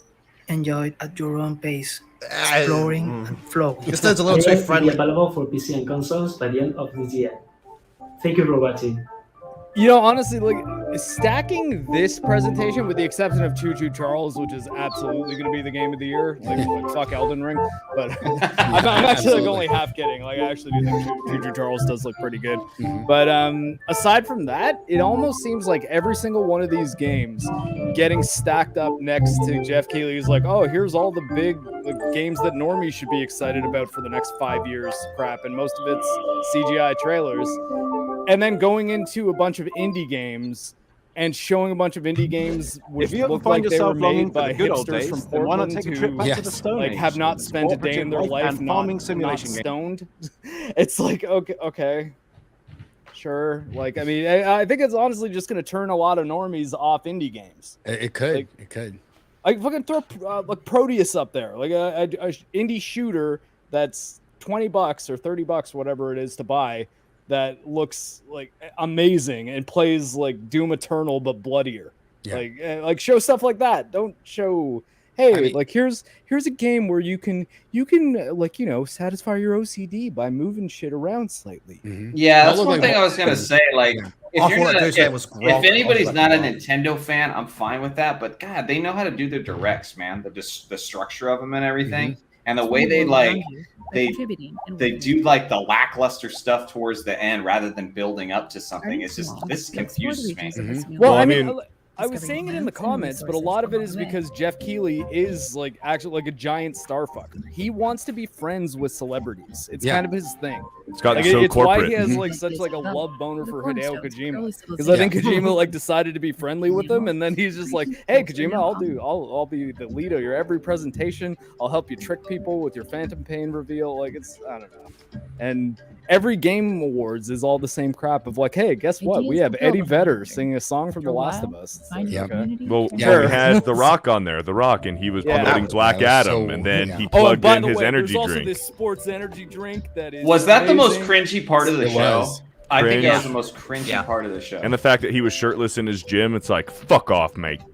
That's because for whatever reason, all the giant, super successful companies that have video games to promote, having them as advertisers, that's not good enough. Like you need to throw in some product plugs and stuff. You can't just get EA and Sony and Microsoft to pay the bills for your show because you need to fly Troy Baker out to wherever he gets up on stage. He goes, "Yeah, my game's about a fucking train that eats you or some shit. You got to kill the train." The game's Stone Age setting was inspired by the book. You got to 1v1 the train, is what he said, more or less. Hey, and then, like if anyone here has played Final Fantasy VI, it is possible to suplex a train. Society is still complex. For example, finding something to eat went from satisfying a This is basic an need, 8-bit making a version of dish, Animal and creating a Crossing. reason to gather. It's a good way to put it. Yeah, kind of does look like that.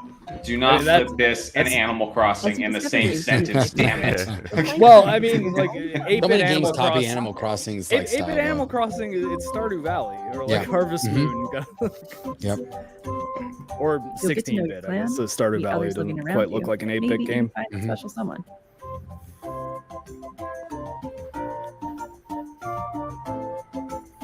Our love of farming sims started with the first Harvest Moons, and Stardew Oh, there Valley you go. took it to the next level. With Roots of Pacha, we want to make our own unique contribution to the genre. Roots of Pacha. It should be called Roots of We're Pisha. working on this project with all of our artists. We're super excited to play the final version. In the meantime, we have a brand new demo that just went live today. Thanks for having us. Muchas gracias. Dude, all these dudes look so weird, man. You're right, Johnny. I'm just waiting for a freaking Chad with a big beard and a freaking like flannel jacket to just show up and be like, "Hey, I talk like Fear the Beardo, and I made this indie game." Yeah, pretty much. And now I am very pleased to present a world premiere from our friends at Us2 Games, the folks who brought you Monument Valley, Alba, and a bunch of other really, really cool games. Monument bunch Valley of was other. Monument Valley is actually all right. It's Yeah, it's a a good it's a mobile phone game, but Yeah. I decent. liked it. It was fun to play for a few minutes. How's it going? Came in. Good to see you. How's it Came for going, the baby? P show. You saw that? At Us2 Games, we really try and take what's meaningful and great about games and deliver that to everybody.